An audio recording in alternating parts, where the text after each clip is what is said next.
Ouais. Donc, en tous les cas, on est Kafret à Moudalef. Je pense qu'on est là, la vérité, je pense. Après, je vais devoir mettre mes lunettes de plongée parce que là, je vois rien. Et ça va, puis je vois rien. Bon, la bonne nouvelle, c'est qu'avec ça, je mettrai bien. C'est le truc que j'arrive pas encore à trouver. Je sais pas ce que. Moi, je suis content avec ça. Et j'ai des élèves qui ont été traumatisés. Moi, Par quoi? parce que le fait que je dois faire ça, que j'ai ces lunettes-là, que je dois mettre ça. Attends, on a traumatisé. Bah dis donc, ils sont des insensibles, ceux-là. Ouais, non, je sais. Oui, il faut que je mette les autres lunettes, la ronde là, que vous avez aussi. Bon, on étudie. Oui, ok, donc on est dans Dafka à Moudalef, 28A, et on est en fait, je pense qu'on est 2, 4, 6, 7e ligne du Regmara, troisième mot de la ligne. C'est Adéhan, oui, je vois. Donc, si tu veux que je me mette, tu veux que je trouve le texte et je peux marcher. Excusez-moi, ma femme qui m'appelle. Bien sûr, je trouve pas mon téléphone. Adéhan les Gigouchvois, hein. Ouais, vas-y, je te laisse dire, vas-y. Sacha, tu veux que je partage l'écran? Comment tu pourrais faire comme ça? Vas-y, je veux bien que tu partages les. Sinon, je peux prendre. Non, vas-y. Regarde, ce qui te arrange. Quand tu as le texte, tu me dis et voilà, tu passes. Alors, attendez. Je garde mes lunettes. Ok. Exactement. Adéhan les Gigouchvois. Ouais, Adéhan les Gigouchvois. Amar, Rav Yehuda, Amara. C'est moi, voilà. C'est Adéhan Gilgul-Gouchwa, ça veut dire jusqu'à où ça va le Gilgul-Shwa. Echan en araméen, ça veut dire très faux. Voilà, Donc, jusqu'à combien on peut étendre, sur quoi on peut étendre ça? Ouais, exactement. Puisqu'on a vu que Gilgul-Shwa, pour ceux qui ont regardé des épisodes, ça parle que si jamais quelqu'un doit jurer sur quelque chose, on peut étendre, les Gilgul-Shwa, la traduction des mots, ça veut dire faire tourner le serment. Ça veut dire qu'on peut faire tourner le serment sur quelque chose d'autre. Et la question, donc, il peut, a priori, on a vu dans Tosfot qu'il peut lui demander. Donc, Tosfot, il avait dit qu'il ne peut pas lui demander jure-moi que tu m'as jamais volé. Je ne sais pas si vous vous souvenez. Si vous vous souvenez de ça, on avait terminé que, bien que le mari peut dire jure-moi que tu m'as jamais trompé, on a vu dans le Rambam, il peut pas dire, on n'apprend pas que quelqu'un ne peut pas juste demander dans le blanc avec les joie, jure-moi que tu m'as jamais volé. Mais la question, elle est de savoir. Alors, ok, jusqu'à où? Donc, c'est pour ça que la camarade demande ici jusqu'à où on peut faire Gilgul Shua. Ça veut dire, voilà, c'est-à-dire qu'est-ce qui peut l'obliger à jurer, quoi. Disons qu'il le soupçonne sur des choses, sur quoi il peut le faire jurer, quoi. Jusqu'à où il peut aller. C'est ça la traduction des mots. Amar Rav Yehuda, Amar Rav. D'abord, Ishava li she'en avde ata. Voilà. C'est ça. Amar. Que tu n'es pas jure-moi que tu n'es pas mon esclave. Voilà, c'est ça. Donc, c'est-à-dire que quelqu'un pourrait aller jusque-là en disant si jamais il doit le jurer sur quelque chose, sur une affaire quelconque, au début, l'agma voulait dire qu'il veut lui dire voilà, jure-moi que tu n'es pas mon esclave. Tu vois, ça veut dire. Voilà. La charge de la preuve est sur celui qui ont fait le Gilgul-Shwa. Voilà, c'est ça, parce que maintenant qu'il est obligé de jurer pour une raison ou pour une autre, quelle que soit la raison, à cause de modé qu'il accepte, comme on a vu tous les cas de joie, ça peut être soit parce qu'il admet une partie d'une dette, ou soit parce que on a vu, je ne sais pas, avec tous les autres cas qu'il y a, les cas de quelqu'un qui a un objet à garder et qu'il a perdu. Si jamais il se retrouve obligé de jurer sur une affaire, en fait, la Gemara au début, elle veut dire, en fait, il peut le faire jurer n'importe quoi, même en lui disant, jure-moi que tu n'es pas mon esclave. Que c'est un cas dans la Gemara d'ailleurs, tu vois, ça veut dire, c'est un cas de la Gemara, je sais pas, peut-être qu'un jour on le fera dans Babatra, où il y en a 3 qui reviennent du désert, il y a une femme et 2 hommes, et un des hommes il dit, ça c'est ma femme, ça c'est mon esclave, l'autre il dit, non, ça c'est mon esclave, ça c'est ma femme, et la femme lui dit, ça c'est mes 2 esclaves. Et donc j'allais juste savoir qui a raison, tu vois. Comment tu peux... C'est un cas dans la Gemara, tu vois. Mais bon, en tout cas, ici, la Gemara dit que out of the blue, c'est-à-dire l'idée là-bas, c'est qu'aucun des 3 n'est cru, mais ils doivent tous, ça veut dire les 2, ils doivent faire un contrat de divorce pour pouvoir permettre la femme est obligée d'écrire un contrat de libération pour les 2 esclaves, et vice-versa, etc. Enfin, mais c'est un autre cas ailleurs, quoi. C'est parce que ici, ça voudrait dire que grosso modo, la personne, elle peut lui dire, voilà, jure-moi que tu n'es pas mon esclave. Ce que l'agma, elle pensait au début, tu vois, ça va être rejeté tout de suite, tu vois, mais ça, c'est ce que l'agma, elle veut dire. C'est-à-dire que ça peut aller jusque-là. Ok. Ouais. Ata aushmoti mishmatinan. Mishmatinan. Ouais. Et ça, c'est Aushmoti, c'est mon nom. là, shmouti, ça veut dire, c'est un mot en araméen, ça veut dire mettre en kherem, tu vois. Shamta, Ah, ça veut dire en kherem. Et donc, ça veut dire que si quelqu'un, en fait, il soupçonne, il accuse quelqu'un d'autre, ou en disant c'est mon esclave, alors normalement, on doit le mettre en kherem, parce que ça veut dire qu'il remet en cause le yichus de la personne qui est en face. Et donc, ça, c'est vu comme. Voilà, donc c'est grave, en fait, comme accusation. Et on n'a pas le droit de porter cette accusation sans preuve. Et donc, la Gemara dit si jamais quelqu'un dit ça, non seulement on ne fait pas Gilgul Shvuah, mais on le mettrait lui-même en kherem. c'est un peu comme il dit Zomemim, quoi. Voilà, c'est ça. Et la Gemara va apporter une preuve. Elle dit, parce que tout celui qui appelle à quelqu'un en disant tu es un esclave ou tu es mon esclave et qu'il n'a pas de preuve, on le met en kherem. Parce que tu vois, l'idée c'est que, voilà, peu importe, tu vois, c'est comme ça. La Gemara, elle n'aimait pas du tout que les gens ils s'attaquent sur leur yichus. Ça veut dire celui-là, c'est pas un juif, par exemple. Moi, tu vois, c'est le genre de truc qu'elle admet pas, quoi. Et donc, ils voulaient, donc c'est pour ça que quand ils ont mis des pénalités, à chaque fois quelqu'un va dire, par exemple, si quelqu'un dit voilà, celui-là c'est un mamzer, ou celui-là c'est un esclave, celui-là c'est pas un juif, tout ça, en fait, la Gemara disait que si quelqu'un disait des choses comme ça, en réalité, tout de suite on le mettait en kherem ou des choses comme ça. Donc ici, c'est-à-dire que voilà, donc l'idée, ça serait que comme en disant que c'est son esclave, au début, la Gemara, elle avait compris en fait que c'est un esclave Kenaani, ça veut dire que c'est mon esclave Kenaani. C'est pour ça que la Gemara, elle veut réfuter, elle veut dire, si jamais, en fait, c'est comme si le traitait qu'il n'était pas juif, et ça, c'est une insulte très grave, que si tu veux, que normalement, on pénalise celui qui soupçonne ou qui émet des doutes sur la fidélité de quelqu'un d'autre. Et donc, voilà, on le mettrait en kherem. Donc, c'est ça ce que la Gemara, elle veut dire. Donc, c'est impossible. Attendez, parce que c'est la même proposition. En fait, quand il cherche chez NFD, et Ataoushmoti, c'est le même. La réponse avec moi, elle m'a dit Aouch, Chamouti, Meshamtina, mais celui qui dit ça, du moment que tu n'es pas mon esclave, on le met en kherem. Parce qu'en fait, ça veut dire, parce que comme la Gemara va apporter une braïta, elle apporte une source à ça de la Mishnah. Tu vois, Korel Havero Eved, tout celui qui appelle son ami esclave, ça veut dire en fait, c'est-à-dire qu'il doute de sa judaïté en réalité. Puisqu'il est bénidouille, il doit être mis en idouille, ça veut dire en kherem. Mamzer, si jamais quelqu'un appelle son ami Mamzer, sauf qu'il est Arbaïm, il doit recevoir 40 coups de fouet ou de rachat. Et si jamais quelqu'un appelle son ami même que c'est ce que rachat, alors c'est moins grave, mais il y aurait du mot chayav, ça veut dire que tu peux aller lui prendre sa parnassa. Ça veut dire grosso modo, l'idée, ça veut dire que normalement, l'idée, c'est que si jamais quelqu'un t'appelle rachat, normalement, ça veut dire, normalement, tu n'as pas le droit d'essayer de prendre la parnassa de quelqu'un. Tu vois, et ça, c'est midat racidout, quoi. C'est-à-dire, imagine, je sais pas, quelqu'un il a un business et toi tu peux ouvrir un business à côté, mais tu sais que tu vas lui prendre son business. Alors ça, t'as pas le droit de le faire. Ça s'appelle sagat goul, ça s'appelle. Enfin bref, c'est un interdit. Je sais pas quoi dire. Tu vois, c'est interdit. Il y en a qui disent que c'est dans le Shulchan Aruch, en tous les cas, faut pas le faire, grosso modo. Est-ce que c'est interdit? Est-ce que c'est du vol? Est-ce que c'est un interdit? Tu vois, ça veut dire midat racidout. En tous les cas, c'est quelque chose, tu vois, dont la Gemara elle parle. Ça s'appelle la saga de Gvoul. Mais la Gemara elle dit que si jamais quelqu'un, en fait, il t'insulte et dit que t'es un rachat, alors toi, tu as le droit, si tu veux, de lui prendre son business, ou même, tu vois, de faire des magouilles pour qu'il perde sa parnassa. Parce que c'est grave d'insulter quelqu'un, de l'appeler rachat en public. C'est ce que ça l'idée. Et ça veut dire que, comme en fait, si tu veux, l'idée, c'est qu'en fait, une personne qui a été agressée, ça veut dire, si tu veux, l'idée pour comprendre l'histoire d'une manière plus générale, c'est que la Gemara, sur l'interdit de se venger, la Gemara, elle pense que l'interdit de se venger, c'est uniquement si on lui a fait un dommage financier, ou bien ça veut dire, si par exemple quelqu'un, par exemple, il te prête pas de l'argent, alors tu n'as pas le droit de te venger, de lui dire, ok, comme tu ne m'as pas prêté, je te prête pas. Ou si jamais, tu vois, des choses comme ça. Mais ça veut dire l'interdit de se venger, si jamais en fait il y a eu une sorte de, voilà, c'est pas un préjudice même, mais même s'il y a eu un préjudice, s'il y a un préjudice financier qui a été fait, et donc tu veux chercher le dédommagement, etc., mais tu ne peux pas te venger, quoi. Mais par contre, si jamais quelqu'un il t'attaque dans ta dignité, tu vois, ça veut dire quelqu'un il t'appelle un rachat, ou quelqu'un il te donne des coups, même tu t'agresse physiquement, il n'y a pas d'interdit de se venger. Ça veut dire on peut se venger. Au contraire, c'est vu comme une manière positive de se venger, quoi.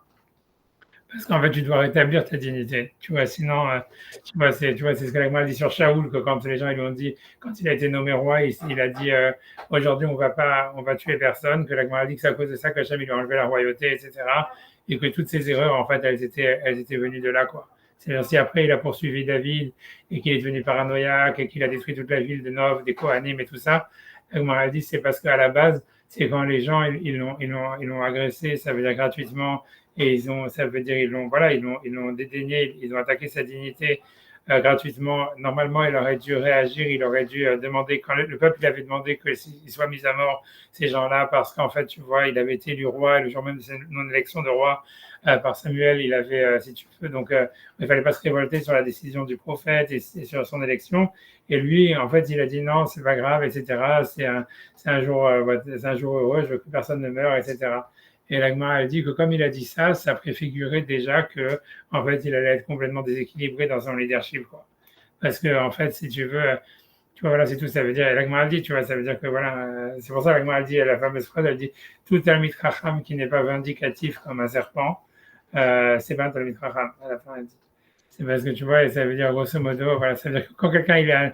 Parce que grosso modo, ce que ça veut dire d'une manière générale, c'est-à-dire, si on peut faire la Gemara dans les mots, si vous voulez, mais ça veut dire que tu vois, c'est une longue Gemara, mais ça veut dire que par exemple, si quelqu'un est, ici, ce qu'on apprend de cette Gemara ici, c'est que si la Gemara, quelqu'un t'insulte, il dit, t'es un rachat, si tu veux, tu as une mitzvah de te venger. Et en fait, tu peux même, c'est pas nécessairement de te venger en l'appelant lui un rachat, mais voilà, en lui faisant des coups bas, tu vois, ça veut dire essayer de lui prendre sa parnassa, tu vois, essayer de lui enlever ses clients, lui donner une mauvaise réputation, etc. Et que tu vois, c'est quelque chose de justifié, quoi. Et la raison, elle est parce qu'en fait, si jamais, en fait, tu vois, toi, tu ne réponds pas à l'agression, qu'est-ce qui se passe, en fait, tu vois, ça veut dire tu vas développer une sorte d'aide de toi, comme ça s'est passé avec Shaoul, et en fait, ça va en fait entraîner que par la suite, tu vas poursuivre des innocents qui t'ont rien fait et tu vas ensuite, tu vois, vice versa, tu vois, je veux dire, des choses comme ça, tu vas poursuivre des innocents qui t'ont rien fait et tu vas, en même temps, tu vas laisser des réchaïm, tu vois, ça veut dire prospérer, quoi. Parce que tout ça, ça passe du fait que, comme toi, tu as été agressé, tu n'as pas répondu, alors ça fait qu'en fait, tout ton système de jugement, il devient déséquilibré, quoi.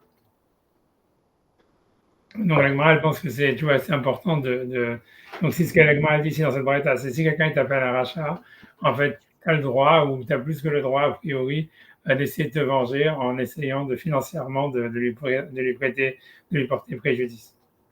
C'est la Gemara, elle est où, juste sans la faire, mais juste pour reconnaître la référence? L'Agmara, elle est dans Yoma, attends, je peux trouver, je vais essayer de chercher 2 secondes. Si on peut la faire. C'est pour la faire, parce que je veux pas qu'on se divertisse, mais. Non, mais si tu peux lire 2 secondes, tu vois, si tu veux, mais parce que c'est la source de la Gemara d'ici, tu vois, qui dit courir Havorachat, Yoadi Molechayav, ça veut dire 2 secondes, je vais essayer de trouver une seconde, hein. J'espère.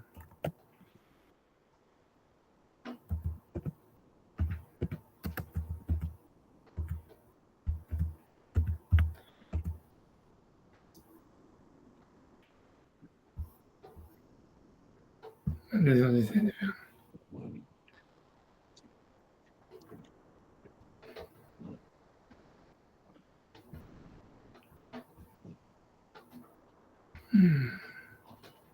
Il va essayer, je sais pas, je vais faire share screen si je peux le faire précisément.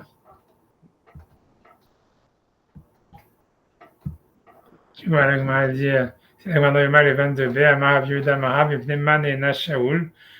Pourquoi Shaoul a été puni, en fait, qu'il a perdu la royauté, etc. Ibn Shemachal al-Kevodo. Tu vois, ça veut dire parce qu'il a perdu, il a été mochel sur son honneur. Chez Neymar, venez Velia à l'amour, parce que le jour de son élection, il y a des gens sans foi ni loi qui ont dit Mayoshi Enouze, qu'est-ce qui va nous sauver celui-là?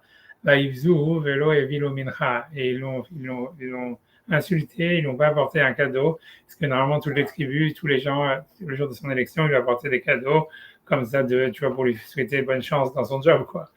Vaïk est marqué, chez lui, il est resté silencieux. Et après ça, on te dit, Vayal Nachasha Amoni, Vaïchanat Yavesh Gilad, parce que ici, la Gemara dit plus, elle dit que du fait qu'il a été silencieux, c'est comme si a obligé Hachem à prouver qu'il avait de la valeur. À cause de ça, déjà Hachem, il a été obligé de faire que des goïms, ils ont attaqué Israël pour qu'il puisse se justifier aux yeux d'Israël. Alors que si jamais il avait dit non, il faut tuer ceux qui m'ont insulté, Alors, déjà, Hachem, il n'aurait pas dû faire venir des ennemis pour l'obliger à prouver sa valeur. Et donc, c'était déjà le début, mais par la suite, tu vois, la Gemara dit, tu vois, ça veut dire ça veut dire que voilà, c'est que toutes les autres fautes qu'il a fait par la suite, qui sont beaucoup plus graves, elles étaient entraînées par celle-là, tu vois. Et j'ai retrouvé un petit peu avant ça, tu vois.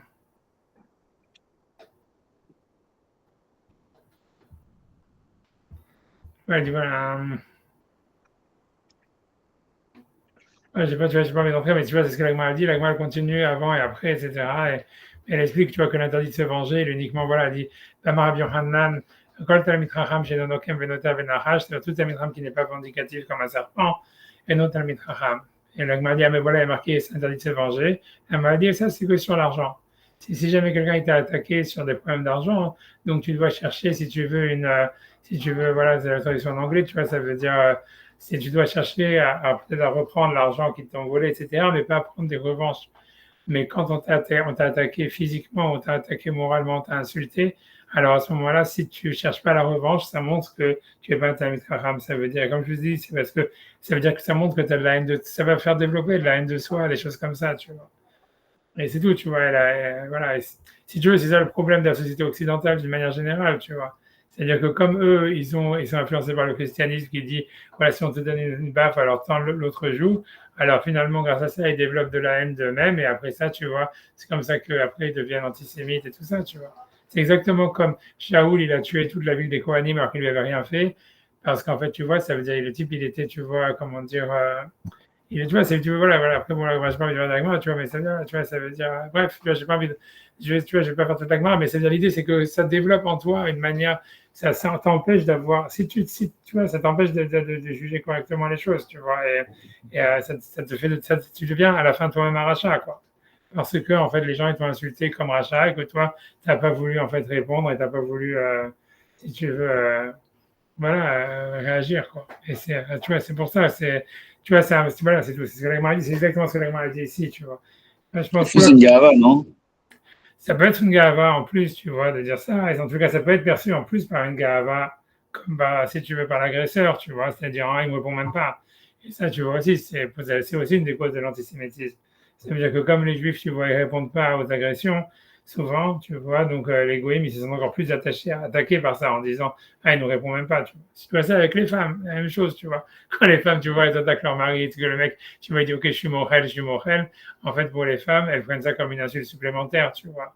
Ça veut dire il est tellement au-dessus de moi que même, tu vois, ça veut dire il se permet de ne pas rentrer dans un combat avec moi, tu vois. Donc, ouais, c'est vrai que c'est vrai qu'en fait, l'homme, il a une tendance à faire ça parce qu'il sait que c'est de la gaminerie et tout ça. Et donc, il a une tendance à dire, OK, je vais pas m'abaisser à ce niveau de me battre avec elle, tu vois. Mais en fait, tu vois, tu vois, c'est pas une bonne réaction, tu vois. Et tu vois, ça veut dire, tu vois, c'est pour plein de raisons. Parce que d'abord, l'insulte, elle est quand même prise. Et donc, ça crée déjà, tu vois, comme je te dis, cette côté haine de soi, etc. Et en plus de ça, parce que c'est vu comme une insulte supplémentaire par celui qui, tu vois, qui se dit, ah voilà, non, ça, il me répond même pas, tu vois. Ah, peu importe. En tout cas, c'est ce que l'Agma dit ici. En tout cas, l'Agma dit que si jamais quelqu'un il appelle un rachat, son ami un rachat, alors il faut, tu vois, il essaye de lui porter préjudice, en tous les cas, même au niveau de son business, etc. Parce que voilà, tu veux, c'est tout, c'est une manière de, voilà, ça devient une trop grande perte d'amour de soi. Tu vois, c'est grave, quoi, grosso modo. Tout ce que la Braïta ici, elle te dit que ça veut dire il faut pas rester silencieux à des attaques sur sa dignité. Tu vois, ça, ce que ça veut dire. Parce qu'en fait, au fond, tu peux pas pardonner ta dignité. Et tu vas avoir toujours un impact, tu vois. Ça veut dire, ça veut dire que, tu vois, en fait, la violence, elle va se retourner soit contre des innocents, soit contre toi-même, soit les deux. Et c'est pour ça, tu vois. Donc, tu vois, c'est ça l'histoire, tu vois. C'est très compliqué, tu vois. Ouais, je sais pas quoi dire, tu vois. C'est compliqué. Mais c'est comme ça, tu vois. Et après ça, je sais pas, tu vois. Après ça, c'est surtout parce que moi, je pense que le plus grave là-dedans, c'est qu'on perd sa capacité à juger, quoi. Parce que s'il n'y a pas de condamnation, tu vois, de l'agresseur, alors après ça, tu vois, on se remet en question soi-même et on perd. Tu vois, c'est exactement ce qui s'est passé à Shaoul. Tu vois, avec Shaoul, tu vois bien qu'il devient complètement. Tu vois, la Gemara dit toutes les actions qu'il prenait, toutes les décisions qu'il prenait, elles étaient mauvaises. Tu vois, quand la Shaoul marchait, ça veut dire, il y a des traductions, ça veut dire que Shaoul, à partir de ce moment-là, quand il a pardonné alors qu'il ne devait pas pardonner, en fait, ça veut dire que toutes ses décisions, il prenait toujours la mauvaise décision. Ça veut dire que quand il fallait voilà, tuer le roi d'Amalek, il n'a pas tué. Quand il a tué les Kohanim, tu vois, alors que les Kohanim, ils n'avaient rien fait. Il poursuit David, alors que David, il lui en veut pas, alors que tu vois que lui, les Kohanim paranoïaques par rapport à ça. Tout est faux, tu vois. Mais tout est faux à la base parce qu'en fait, il était, si tu veux, trop modeste, si tu veux, ou trop orgueilleux, ou ce que tu veux. Ça veut dire, en fait, il a voulu, tu vois, il a pas répondu à des insultes, tu vois. Il n'a pas voulu se mouiller dans un conflit, dans une agression qui était contre lui. Quoi. Et c'est, tu vois, c'est pas évident, tu vois. Mais voilà, mais c'est tout, c'est ce que tu vois, quand tu veux que je te dise, c'est comme ça, c'est comme ça, c'est difficile, tu vois. Ça veut dire la manière de ne pas accepter. C'est-à-dire, si quelqu'un il veut aller contre ça, il va aller plus haut que ça. C'est au moins d'être très certain, en fait, qu'il y a quelque chose d'injuste qui se passe. Et après ça, en tous les cas, tu vois, après d'accepter la situation et de dire, ok, c'est Hachem qui veut que ça soit comme ça, etc. Ou, tu vois, c'est possible, tu vois. Si on veut, peu importe, tu vois, si on veut pas agir. En tout cas, bref, je ferme la parenthèse, tu vois, je vais arrêter ce sharing, mais en tout cas, voilà, avec moi, c'est Yoma 22 et t'as qu'à regarder là-bas. Mais en tout cas, parce que sinon, tu vois, c'est rien que pour expliquer la Braïta ici, puisque la Braïta a dit, si quelqu'un, il appelle son ami Racha, hein, tu vois, donc, il y aurait des mots les Chayav, ça veut dire, il peut, tu vois, il y aurait des mots les Chayav, la traduction des mots, ça veut dire, il descend sur sa vie. Il y aurait des mots les Chayav, ça veut dire, il peut l'attaquer à la gorge, grosso modo, ce que ça veut dire. Et ce que Rachid va expliquer, ça veut dire, en fait, c'est qu'il peut essayer de lui porter des préjudices sur sa parnassa, des choses comme ça. Et, ouais, voilà, c'est ce que je veux avoir. Ok. En tout cas, ce que l'Agma amène cette braïta ici pour dire en fait que ça veut dire pour dire qu'en fait voilà donc c'est pas possible que quelqu'un puisse demander à quelqu'un out of the blue de jure-moi que t'es pas mon esclave, tu vois. Voilà. Et sur ça l'Agma elle va répondre, on va faire la réponse d'Agma, la réponse finale, tu vois. Voilà, la Marava. אלא אמר רבא, יישבע לי שלא נמכרה לי בעבד עברי. Ok. Donc, je vois bien que tu n'as pas été vendu comme en esclave. En tant qu'esclave juif, tu vois. Ça veut dire que, et c'est ça ce que l'Agma veut dire, parce qu'un esclave juif, en fait, c'est qu'une somme d'argent qu'il doit. Il doit 6 années de travail. Donc, en fait, c'est possible, tu vois. Et donc, ça ne serait pas vu comme une insulte sur la dignité de la personne. Ça veut dire, puisque. Le passage au féminin, il est marrant, non? Comment? Le passage au féminin, il est marrant. C'est pourquoi d'un coup on... Ouais, non, je Nimkartali, ça peut être, ça peut être. Ah non, ça peut être Nimkarta. Ouais, Nimkartali, ça peut être Nimkartali, ouais. Ah oui, Nimkarta, ok. Tu vois, ça veut dire que tu n'as pas été vendu comme esclave juif. Et un esclave juif, comme lui, en fait, tout ce qu'il doit, c'est de l'argent. C'est pas vu comme une attaque dans la dignité de soupçonner quelqu'un d'être son esclave juif. C'est ce que l'Agma veut dire. Et donc, ça veut dire qu'on pourrait faire Gilgul Shvoa jusque-là, selon l'Agma, à cette époque. Aïta Nata, Mayeta, Imamona, Mais tout ça, c'est un point d'interrogation. Tu vois, ça veut dire. L'Agma veut dire, en fait, pourquoi ça serait un ridouche? C'est un maliataï. Ça, c'est un argument. Ça veut dire, on va dire, c'est un argument. Enfin, c'est une réclamation, on va dire, justifiée, parce qu'il lui doit de l'argent. Ça veut dire quand quelqu'un dit voilà, jure-moi que tu n'es pas été vendu comme tu t'es pas vendu comme esclave. Ça veut dire voilà, l'esclave juif, il est vendu pour 6 ans de travail, donc il lui a donné de l'argent comme s'il avait avancé son salaire pour 6 ans.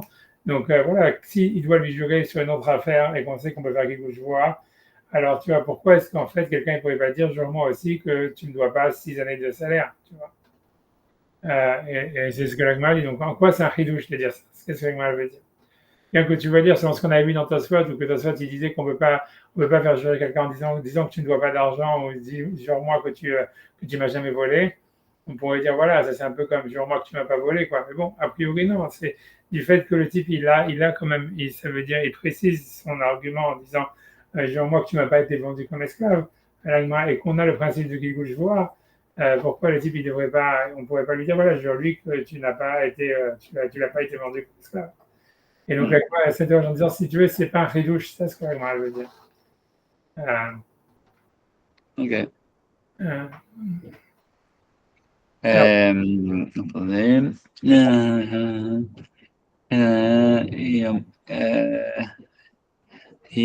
ממונה איתלי, אוקיי.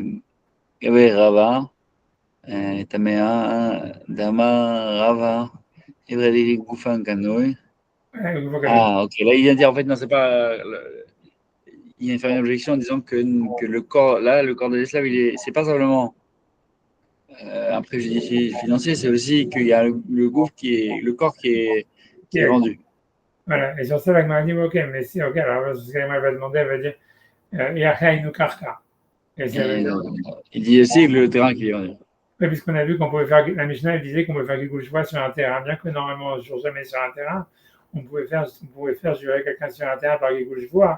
Et la Gemara, elle compare le fait de soupçonner quelqu'un que le terrain sur lequel il habite ou qu'il possède, tu vois, surtout qu'à l'époque, si tu veux, le champ qu'ils avaient, c'était leur parnassa, etc. Donc, ça veut dire la Gemara, elle considère que de soupçonner quelqu'un que son terrain, ça ne lui appartient pas, ça revient au même que de soupçonner quelqu'un de dire que c'est son esclave. C'est un esclave juif. Et donc, la Gemara, elle veut dire, en fait, et du fait que la Mishnah, elle a dit qu'on pouvait faire Gilgul Shvua en disant, jure-moi que, bien que normalement, on ne jure jamais sur un terrain, ça veut dire qu'on ne peut pas faire jurer quelqu'un que son terrain, c'est pas lui ou quelque chose comme ça. On voit que par Gilgul Shvua, on peut faire jurer sur un terrain. Donc, la Gemara dit, si on peut faire jurer sur un terrain, on pouvait apprendre de la Mishnah qu'on peut faire aussi jurer à quelqu'un que c'est pas son esclave.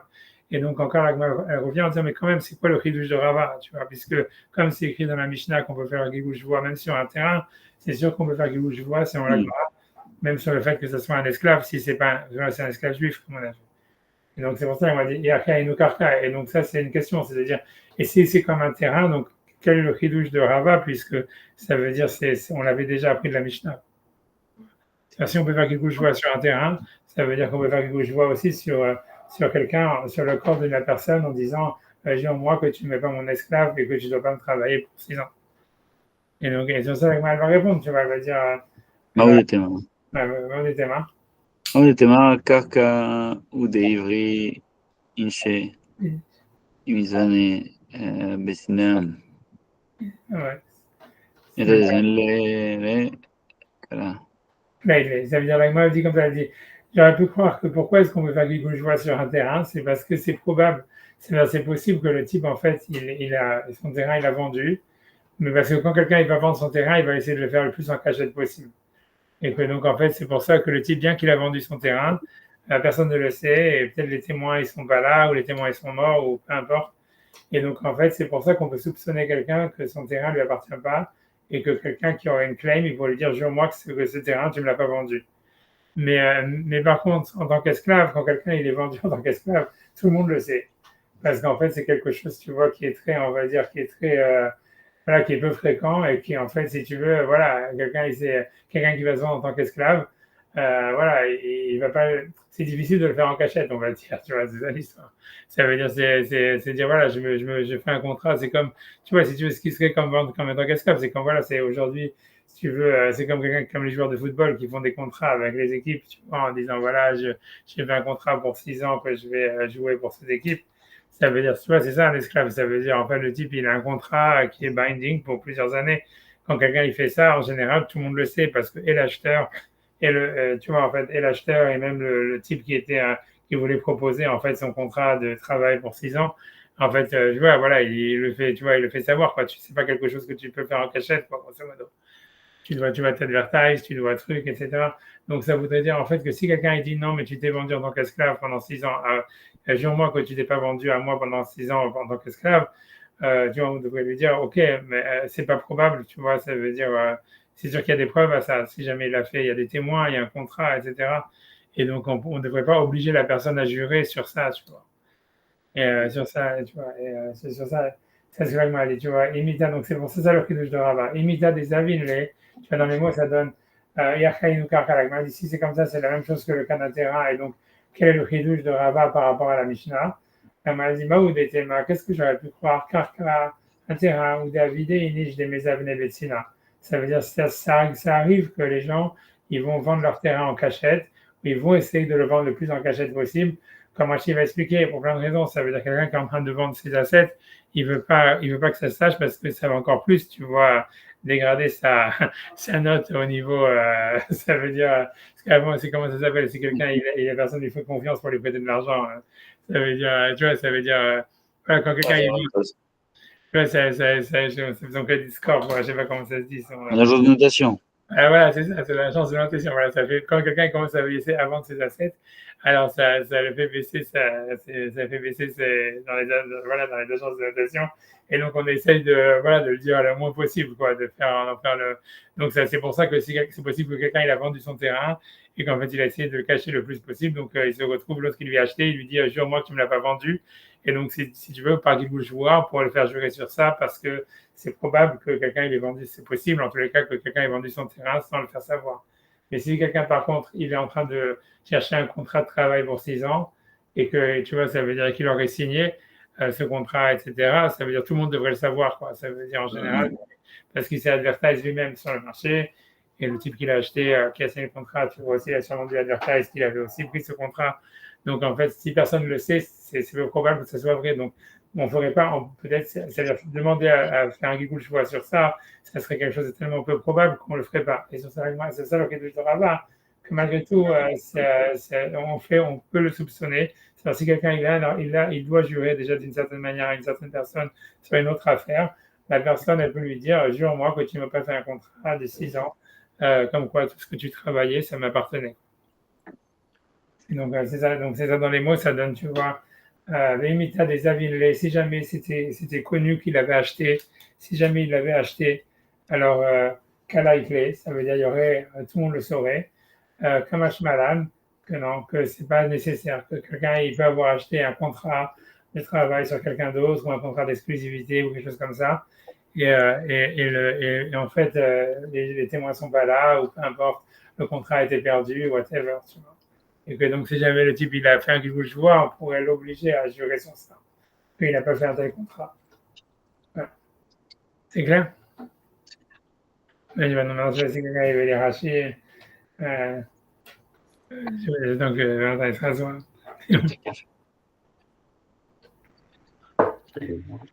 Sauf si ça j'avais les racheter, mais moi je ne sais pas si je vais faire ça. Je peux les racheter. Ah ouais, alors, Adham, tu vois où c'est? Ashkechan Vedaï. Tu vois, là où c'est. Ashkechan Vedaï. Kohan, tu vois, j'avais retrouvé moi maintenant 10 secondes. Adham, tu vois, d'abord c'est dans les petites lignes de Rashi. Et c'est, voilà, tu l'as. Voilà, tu l'as ici, là, tu vois, c'est ici, vous voyez sûrement pas ma flèche. Tu vois, c'est 3 lignes. Tu vois, 1, 2, 3. Troisième ligne, tu vois, il y a un Rashi qui écrit troisième petite ligne en partant du bas dans Rashi, ou quatrième, 1, 2, 3, 4. Quatrième. Le Rashi au-dessus est Déhamar. Celui Adéchan. Voilà, celui-là. Adéchan, c'est jusqu'à où ça va? Rachel Gilgoul. Rachel Gilgoul, les Gilgoul. Là-bas, En Nishbain Alaya. Alav. Tu vois, ça veut dire la traduction des mots, c'est Adéchan jusqu'à où? Donc, Rashi rajoute les mots Kocha à la force. Chez le Gilgoul, je vois du Gilgoul, du fait de faire tourner. On a vu Gilgoul, c'est comme un galgal, on fait tourner. Les galgal d'avar, ça veut dire de faire tourner sur une affaire ou sur une chose. Chez Nishbain Alav, que généralement, on ne jure pas dessus. Hein? Non, tu vas voir.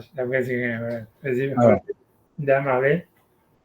Damarlé, Avdeata. Tu es mon esclave. Afalbi, non? C'est quoi ça? Afilou zo, Migal Gelin, Im Yaev, Im Yirayev, Im Tableau chez Boé, chez Boa, Mimkom Acher, Mimakom Acher, ou Mesakana, Mifras, Miperesh, Mifras Mai, Rabot. Attends, laisse-moi mettre plus gros là parce que. Ah ouais, bien sûr, excuse-moi. Ah non, c'est toi qui as le zoom. Moi, je peux pas mettre plus zoom. Ouais. Non, parce que bientôt 50 ans, tu comprends. Je vais enlever les lunettes. Les lunettes. Et là. Ah, merci. Maï, Ravo, c'est pas mieux. Rabota, Mikarka, Dehamar, Ad et Khan. Voilà. Donc, ça veut dire, Damali Abda, c'est-à-dire, jure-moi que tu n'es pas mon esclave. À Filouzo, donc même ça, Megal Gelin, ça veut dire on fait tourner la joie. Imit Chayev, s'il était obligé il était Chayav, Shvua Mimakom Acher, ça veut dire un serment dans une autre affaire. Ou Maskana, ça veut dire dans la conclusion de la Gemara, mais Faresh, on va expliquer Maï Rabuta, ça veut dire en quoi c'est un chidouche. Rabuta, c'est en quoi c'est grand, tu vois, comme Rav, c'est une extension. Voilà, en quoi c'est une extension, voilà, Mikarka, par rapport au cas de la Mishnah, qui nous disait qu'on pouvait même faire jouer sur un terrain, bien que normalement on ne joue jamais sur un terrain. Damar Adechan, pour qu'on dise jusqu'à où ça va, comme si on va rajouter un chidouche qu'on n'aurait pas appris de la Mishnah. Et donc la conclusion, ça va être que voilà, qu'un terrain, ça peut être vendu en cachette, parce que les gens ne veulent pas perdre ça truc, mais en tous les cas, c'est ce qu'Archive expliquait. Archive expliquait que Adechan, c'est-à-dire jusqu'à où ça va, donc du coup je vois, et c'est quelque chose qui est lié à la Mishnah, où dans la Mishnah, on avait vu qu'on pouvait faire jurer même sur un terrain. Et donc l'idée, c'est que le Rava, il vient rajouter quelque chose de plus que le terrain. Et donc il lui dit, voilà, que j'ai moi que tu n'es pas mon esclave. Alors sur ça, la Gemara avait posé une question, elle avait dit, mais si c'est au début, elle avait compris que c'est un esclave non juif, un évêque Kenaani, alors ça, la Gemara a dit, ça, c'est sûr qu'on ne peut pas le faire jurer sur ça, et au contraire, la personne qui soupçonne ou qui tu vois, qui insulte ou qui soupçonne une personne qui met en cause en fait, la judaïté d'une personne, c'est lui qui doit être mis en kherem. Donc ça, c'est ce que la Gemara dit. Donc Rachid explique, Akor et la Havero Eved, celui qui appelle son ami Eved, esclave. Eved Kaini. Voilà, on parle de l'esclave goy. C'est ça, c'est ce que la Gemara pensait au début. Et la conclusion, c'est pour ça que la Gemara va dire non, ça parle d'esclave juif. Mais au début, la Gemara pensait que ça parle d'un Eved Kenani, d'un esclave goy. Alors ça, la Gemara dit, Yeh Benidoui. Il doit être mis Bechem. Alors vas-y, lis la suite. Alors, une seconde. Ah oui, Yeh Benidoui. Hayou. Menadine. Medadine. Menadine, c'est-à-dire on mettait en Nidoui, on mettait en Harem, tu vois. Menadine Auto. Si vous l'avez dans Kol Nidré, Haramé, Nidouye, j'ai vu quoi, Nidré, Nidouye, Oléo, Nitrat, Naveon.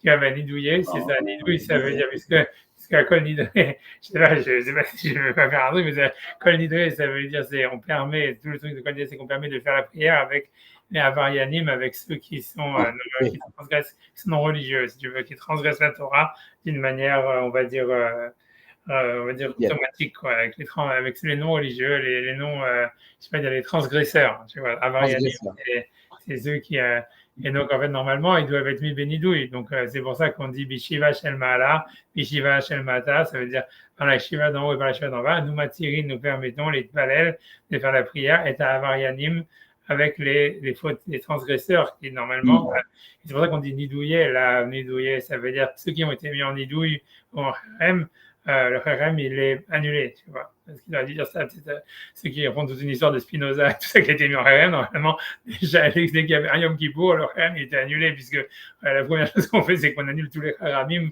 on dit les haramé, ça veut dire qu'on est, c'est-à-dire s'il y a des gens qui ont été mis en harem, ou excommunié, ou si tu veux, comme ici, nidouille, en fait, on annule ce nidouille. Mais le mot nidouille, ça veut dire, ça a la même racine que le mot nida, d'ailleurs.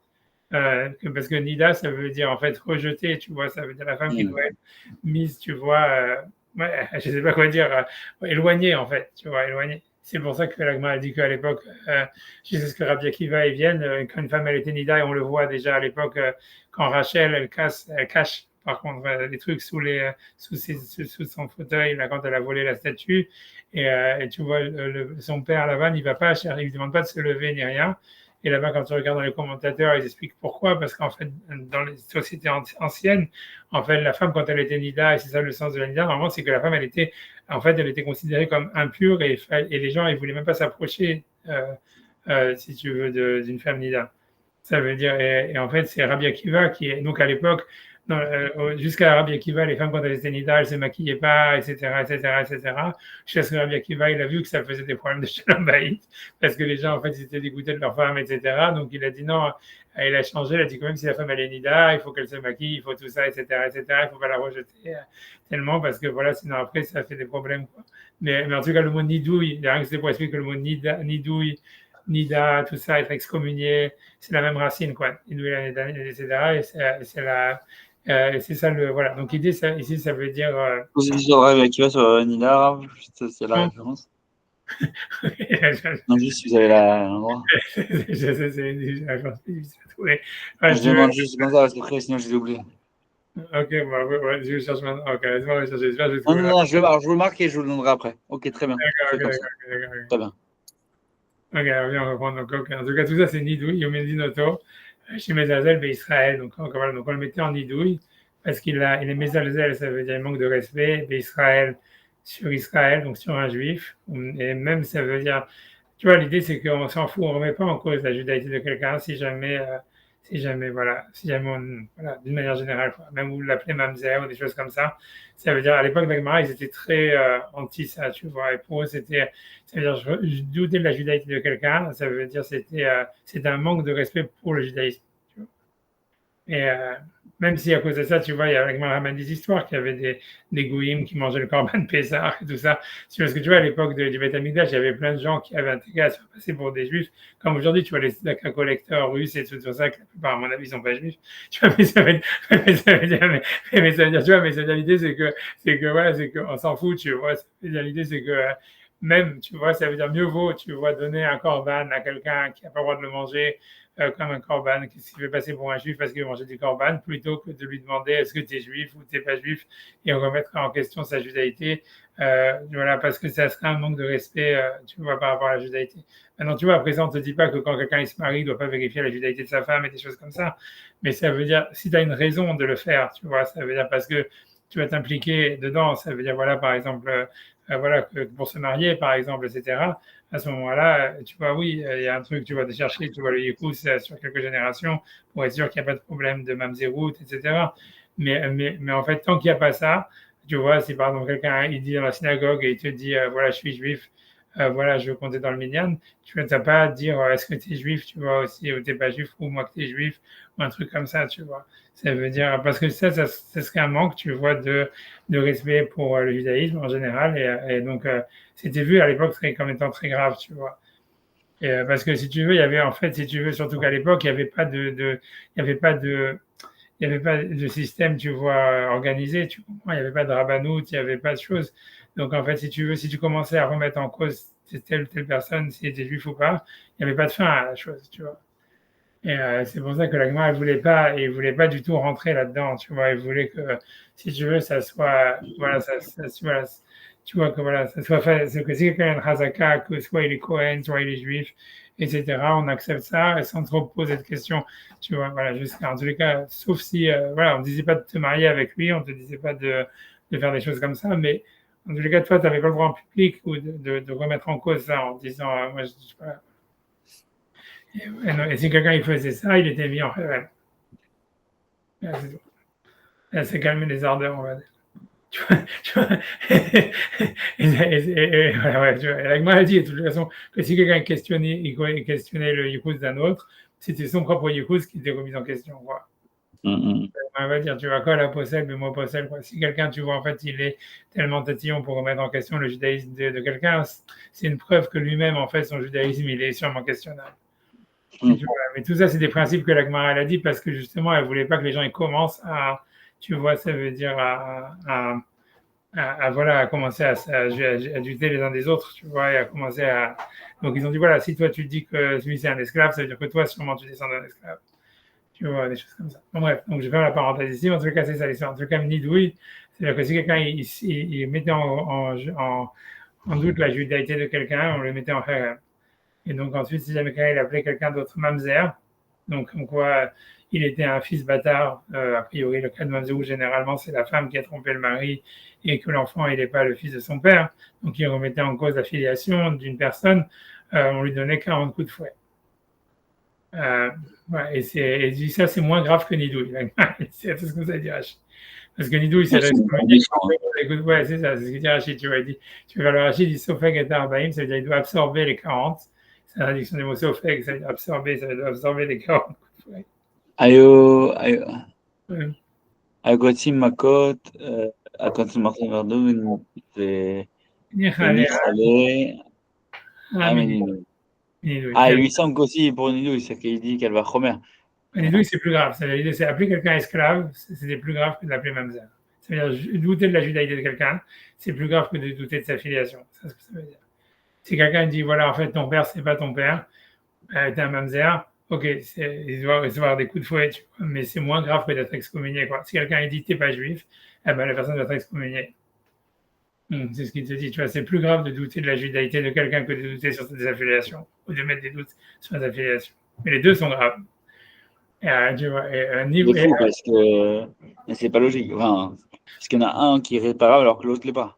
C'est que le non-juif, t'es pas juif, tu peux te convertir.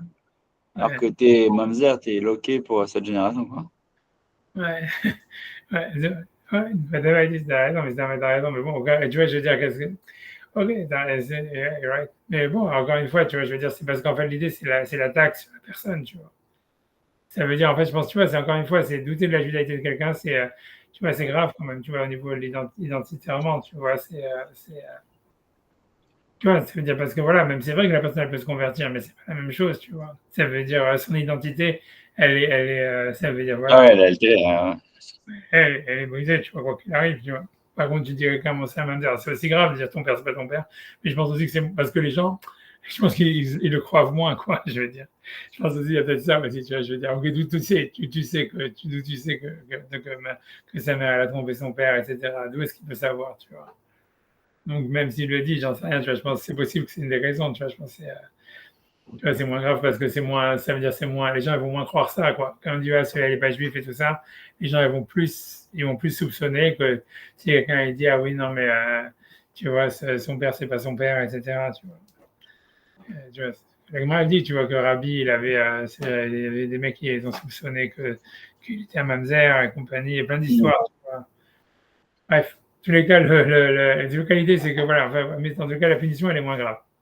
Et rachat, c'est encore moins grave. Ça veut dire, la graduation, c'est dire t'es pas juif, après dire t'es un mamzer.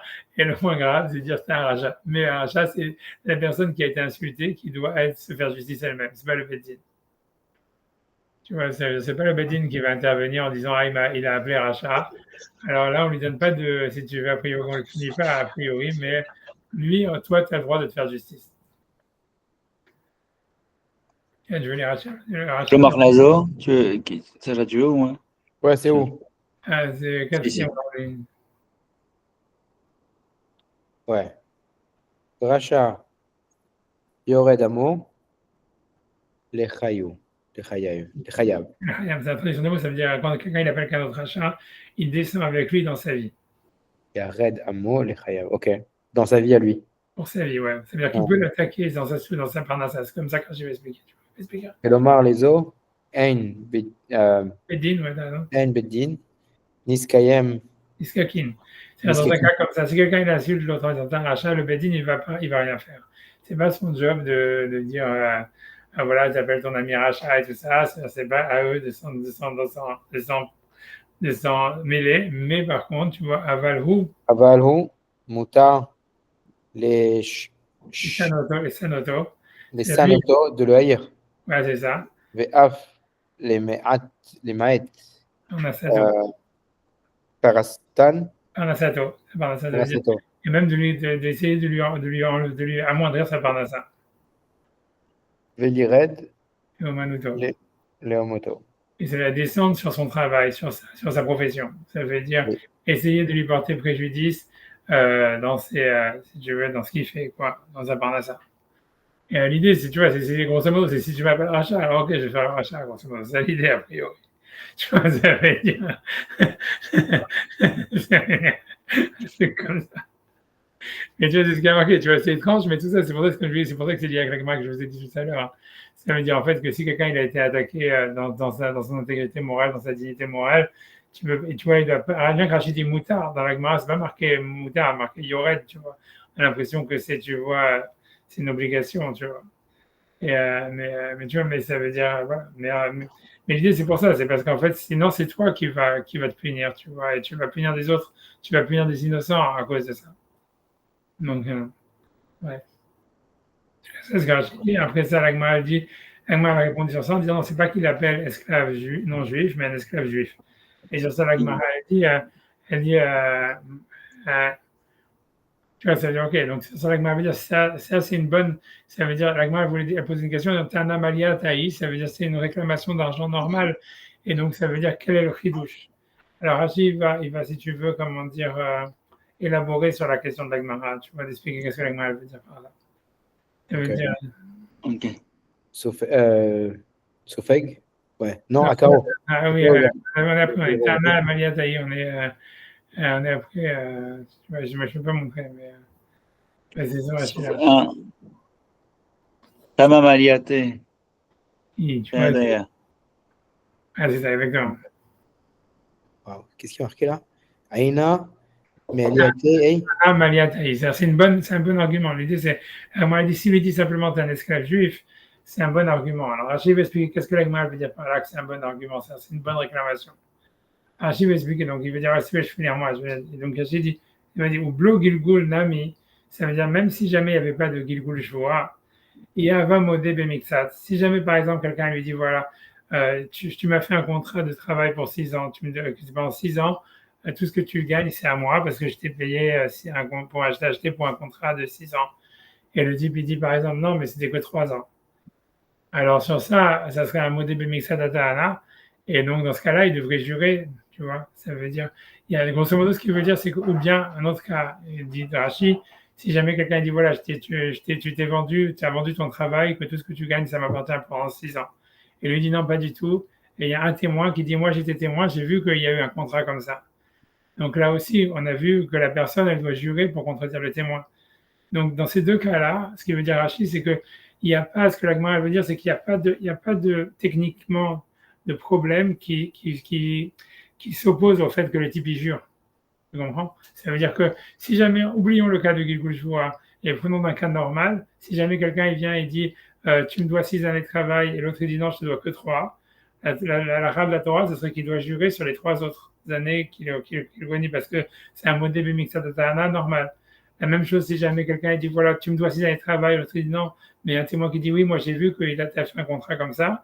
Là aussi, la personne, elle doit jurer pour contredire le témoin. Ça veut dire que c'est pas comparable à un terrain, par exemple, où un terrain, on a vu que c'est un décret de la Torah, on jure jamais sur un terrain. Donc, si jamais il y a un témoin qui dit ce terrain, quelqu'un vient et dit tu m'as vendu ce terrain, et le propriétaire dit non, je l'ai jamais vendu. Et ensuite, il y a un témoin qui dit non, mais moi je suis témoin que tu l'as vendu. La personne, le propriétaire du terrain, il n'est pas obligé de jurer pour contredire le témoin, puisqu'on ne jure jamais sur un terrain. Ou la même chose, si jamais par exemple quelqu'un dit voilà, il y a un terrain qui fait, je sais pas, un hectare, et le type il dit voilà, mais tu m'as vendu ce terrain d'un hectare, et l'autre il dit non, je te l'ai vendu qu'un demi-hectare. Là, la personne n'est pas obligée de jurer sur le deuxième demi-hectare, parce qu'on a vu qu'on ne jure jamais sur un terrain. Donc si tu veux, le chidouche de la Mishnah, il est fort de dire que bien que normalement on ne jure jamais sur un terrain, même dans les cas normaux, on doit jurer par la Torah, grâce à Gilgul Shvoa, c'est-à-dire si jamais quelqu'un il doit jurer sur notre affaire, on le fait jurer même sur un terrain, bien que normalement on ne jure jamais sur un terrain. Mais par contre, ici, ce qu'il veut expliquer à Rachid, c'est que la question de l'agma, c'est de dire, comme dans le cas sur un contrat de travail ou un contrat d'esclavage en tant que juif, ce qui est la même chose, tu vois, ça veut dire, l'agma ne fait pas de distinction entre un contrat de travail et un contrat d'esclavage, au début, en tous les cas. Donc, ça veut dire que l'idée, c'est que, donc, comme sur un contrat de travail, on jure, quoi qu'il arrive, ça veut dire que voilà, ça veut dire, jure-moi que le contrat était sur 3 ans, pas sur 6 ans, etc. Donc, en fait, il n'y a aucun chidouche de nous dire qu'on fait Gilgul Shvoa. Ça veut dire c'est normal que si jamais le type il est obligé de jurer sur une autre affaire, c'est sûr que si jamais il lui dit ouais, maintenant après ça, j'ai un autre problème sur ton contrat de travail, que moi je pense que tu m'as fait un contrat de travail, que pendant 6 ans tout ce que tu fais c'est à moi, et l'autre il dit pas du tout, c'est normal qu'il dise ok, si l'autre qui dit pas du tout, il doit déjà jurer sur une autre affaire, on lui dit pas Gilgul Shvoa, jure aussi que tu l'as pas fait un contrat de travail sur 6 ans, tu vois. Puisque normalement, dans un cas normal, on jure sur un contrat de travail. Donc ça veut dire l'idée, c'est qu'il n'y a aucun chidouche de dire qu'il n'y a pas de. On fait quelque chose sur un contrat de travail. Tu vois, c'est ça la question de l'agma. Rachid veut simplement expliquer ça. Il veut expliquer que quand l'agma dit Tanam Aliyataï, ça veut dire. Et donc, il n'y a aucun chidouche de nous dire qu'on fait quelque chose. Rachid veut expliquer ce que l'agma veut dire, c'est que dans un cas normal, même sans quelque chose, on jurerait sur un contrat de travail. C'est considéré comme une affaire d'argent normale. Donc, en fait, il n'y a aucun chidouche de nous dire qu'on fait quelque chose sur ça, puisqu'on jure quoi qu'il arrive. Et donc, quand la Mishnah nous dit que sur un terrain, on fait un gigoujoua, c'est sûr que sur un contrat de travail, on fait un gigoujoua. Tu vois, c'est clair. Julien, tu vois, Tanat Malia, c'est une bonne. Ça veut dire que c'est une bonne argument. Ça veut dire c'est une réclamation d'argent normale, on va dire comme ça. Alors, Rachid explique Uvlo Gilgul et sans Gilgul Nami aussi. Iava Modé Bemixad, si jamais il était d'accord sur la moitié du contrat en disant 3 ans par exemple. Iayalo Edechad, ou bien si jamais il y avait un témoin qui disait tu lui as fait un contrat de 6 ans.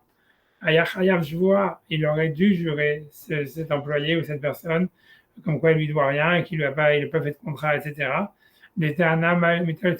Parce que c'est un argument, c'est une réclamation métaltéline qui est sur des biens mobiliers, sur de l'argent. Chez Tov Peulato qui lui demande son travail, ça veut dire c'est une dette, tu vois, au Girono, ou bien paye-moi à la somme du contrat que je t'ai donné en avance. Puisqu'il lui dit, voilà, s'il lui dit, je t'ai acheté en tant qu'esclave pendant 6 ans, il lui a bien donné de l'argent pour ça. Donc, il lui dit, OK, alors, rembourse-moi l'argent que je t'ai donné, tu vois. Il lui dit, mais tu m'as jamais rien donné. Donc, en fait, c'est un contentieux, c'est un litige sur une somme d'argent. Et donc, c'est normal. Ça veut dire, il n'y a aucun chidouche. C'est-à-dire qu'on fait quelque chose sur ça. Puisque c'est ça, puisque dans un cas normal, il aurait dû jurer s'il acceptait la moitié, s'il avait admis la moitié de la dette, ou si jamais il y avait un témoin qui le contredisait. Et donc, quel est le chidouche des rails de ce fait de dire que quelqu'un on doit le faire jurer comme quoi il ne s'est pas vendu en tant qu'esclave? Michar Gilgoujoua, plus que tous les autres cas de Gilgoujoua. D'accord, c'est bon? Le dernier agi. Alors. Oufokano, je ne sais pas ce qu'il veut dire. Comme je vais déjà, je vais dire. Vas-y, parce que tu galères là, il est tard.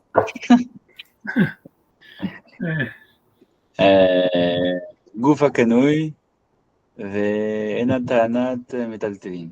Donc, c'est ça qu'il m'a dit que Rava. Ah oui, c'est pas la règle pour les métalténines, ça. Non, ce qui veut dire, c'est que dans le cas d'un contrat d'esclavage, ce que Rava veut dire, que c'est pas simplement que tu as acquis le labeur, mais tu as acquis aussi le corps de l'esclave. Et donc, c'est pour ça que ça serait considéré comme un terrain. Et donc, en fait, c'est pour ça qu'on a chidouche de nous dire qu'on doit faire quelque chose. Puisque tu vois, c'est pas simplement qu'il lui demande de l'argent, c'est qu'il lui demande une propriété sur son corps. Et ça, on avait vu que c'est comparable à un terrain. Et voilà, mais l'agma, donc c'est ce qu'il d'abord achevé expliquer ça. C'est pas simplement qu'il lui demande de l'argent ou une somme d'argent, c'est qu'il lui demande une propriété sur son corps. Et donc, normalement, on ne jure pas sur ça, puisque c'est comparable à un terrain. Mais l'agma a dit oui, mais même si c'est comme ça reste comparable à un terrain. Or, la Mishnah, elle nous a dit que sur un terrain, on fait quelque chose. Donc, une fois qu'on sait qu'on fait quelque chose sur un terrain, c'est-à-dire qu'on peut faire quelque chose même sur une propriété, sur le corps de quelqu'un d'autre, puisque la Torah, elle met en relation les deux. Voilà.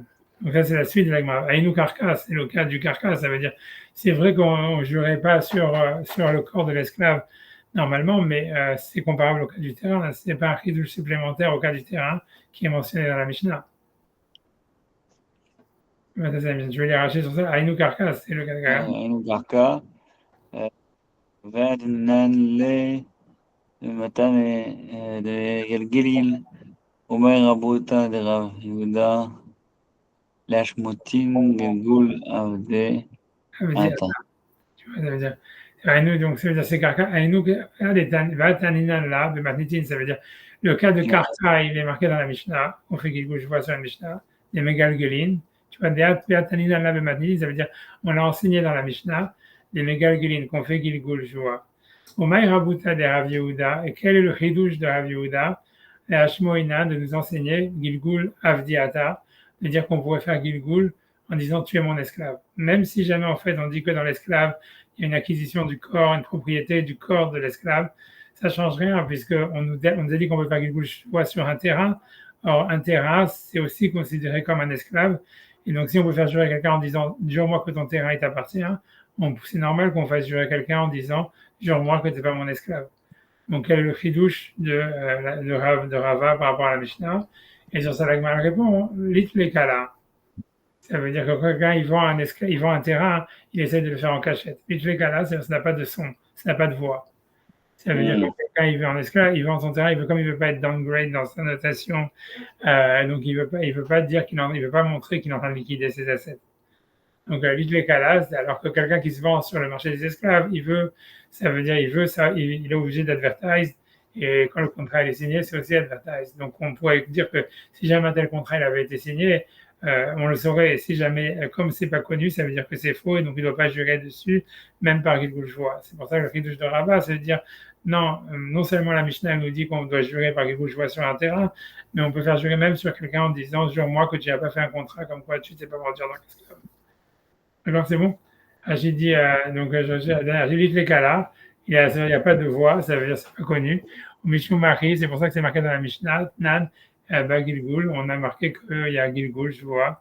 Et parce qu'en fait, c'est probable que quelqu'un ait vendu son terrain sans le dire à personne. Et donc, on peut soupçonner qu'il y a eu une vente, mais qu'on n'est pas au courant. Mais dans le cas d'un esclave, comme je pourrais croire que personne ne se vend d'une manière, cachée, donc voilà. Donc peut-être qu'on ne pourrait pas faire quelque chose sur.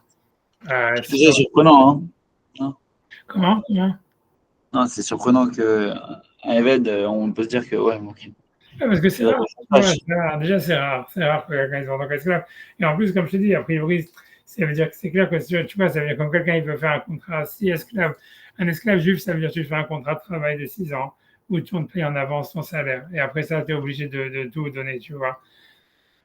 Ouais, c'est normal. Moi, je pense que quelqu'un qui va faire ça, il va pas le faire en cachette. Tu comprends? Ça veut dire, il cherche, tu vois, parce que le plus c'est publié, le plus il peut faire monter les enchères, tu vois. Et même l'acheteur qui va acheter ça, c'est pour lui, c'est une gloire d'avoir un esclave qui va travailler pendant 6 ans gratuit. Donc, si après ça, il veut faire du business, j'en sais rien, créancier, tu vois, c'est comme, tu vois, comme les gens, ils advertisent dans les boîtes, ils advertisent le nombre d'employés qu'ils ont, ils essaient pas de minimiser le nombre d'employés qu'ils ont, parce que pour eux, peut-être qu'aujourd'hui, ça a changé, mais avant, tu vois, c'était, quand c'est grand, voilà, ça veut dire, voilà, cette banque, elle a, je sais pas, 50 000 employés, donc ça veut dire, voilà, c'est un business sérieux, etc. Tu vois ce que je veux dire, c'est la même chose.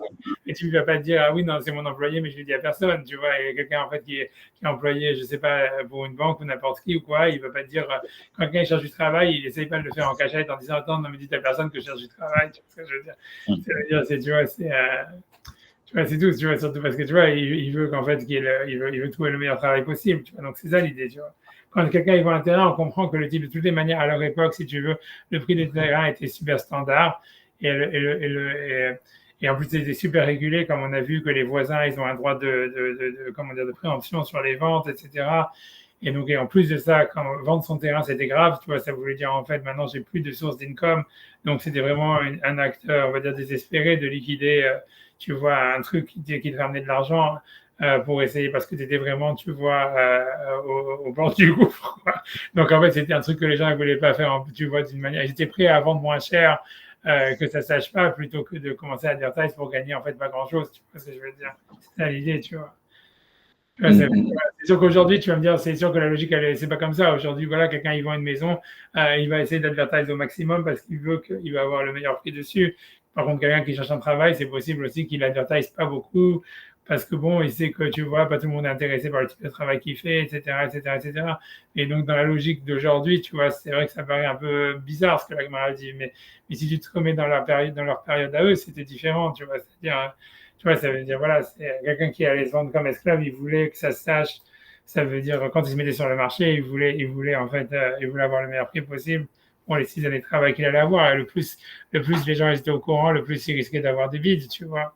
Et en tout cas, d'avoir plus de choix sur l'employeur qu'il allait choisir. Tu vois, alors que sur un terrain, c'était, encore une fois, il n'y avait pas, tu vois, ça veut dire, voilà, il n'y avait pas, il semblait pas, le marché était très régulé sur le terrain. Tu vois, et donc il n'y avait pas un gros intérêt en fait à advertise le terrain, tu vois, d'une manière ostentatoire, et beaucoup plus à perdre, quoi. Donc, si vous voulez, on peut faire, si vous voulez, on peut faire le Tosfot, on va essayer de faire un Tosfot facile. Voilà, c'est pas comme ça qu'on pourra. Voilà. Soit Yagen Allen. Ouais, exactement. Donc, voilà, je peux le faire, moi je vais essayer de le faire. Je vais essayer de faire, je sais pas si je lis. Comme ça, tu veux lire. Évidemment, si j'essaie de lire, parce que non, au contraire. Alors, donc, vas-y. Akore le Chavero Eved. Voilà, il est bénidoui. Donc, celui qui appelle son ami esclave, il doit être mis bénidoui, il doit être mis, comment dire, en chérem. Ok. Mikan Menagdek Rabenutam, Dekol Echa de Ama, Kare Garfinan. Kehai Gavna, comme cette expression, Kehai Gavna, comme ce cas-là. C'est-à-dire qu'à chaque fois que cette expression qui dit il doit être en Idoui, ça veut dire il doit être en Kherem. Donc de là détail Rabbeinu Tam. Ouais, celui qui dit ces expressions. Il veut dire qu'à chaque fois que le Talmud, on va retrouver cette expression, alors il veut expliquer ce qu'il veut dire. Donc il va donner le cas un cas auquel il fait référence, qui a eu des nidarim, comme dans celui qui est comme dans nidarim. Ça veut dire, a priori, ça veut dire, voilà, je peux traduire parce que je vois que Meshomé Askaram et Pierre. Ça veut dire que si jamais quelqu'un, on va dire, il mentionne le nom, il entend que quelqu'un, il dit un juron. Ça veut dire, a priori, ça serait ça. Ça voudrait dire, tu vois, comme ils disent, tu vois, quelqu'un qui maudirait Hachem d'une manière, tu vois, comme ils disent, ouais, les Canadiens, un tabernacle, là, où tu vas. Ouais. Voilà, tu vois, ça veut dire quoi, qu'il dit un juron. Donc, normalement, il faut que celui qui écoute un juron, et évidemment, en parlant du nom d'Hachem, tu vois, qu'il dirait, j'en sais rien, tu vois, quand il démarre la Torah d'Israël, par exemple, pour dire des conneries, par exemple, tu vois, des choses comme ça, alors il doit, lui, mettre en idouille la personne qui a dit ça.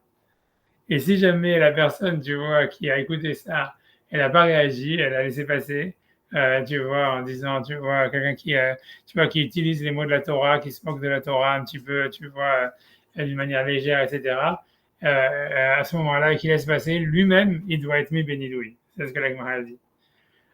Tu vois, l'idée, c'est si jamais quelqu'un, en fait, il écoute quelqu'un qui, tu vois, j'allais dire les sketchs de Gad Elmaleh, un petit peu comme ça, tu vois, ça veut dire qui réagit pas, tu vois. Ça veut dire, donc ça veut dire, quelqu'un qui fait des jurons, voilà, sur Hachem, un truc comme ça, sur la Torah, qui se moque un peu du judaïsme et tout ça, etc., qui a une vision dégradée du judaïsme, tu vois, ça veut dire, et que tu vois, et lui, il doit mettre cette personne bénidouille. Et si jamais cette personne, elle ne fait pas ça, mais continue à assister, etc., au spectacle et compagnie.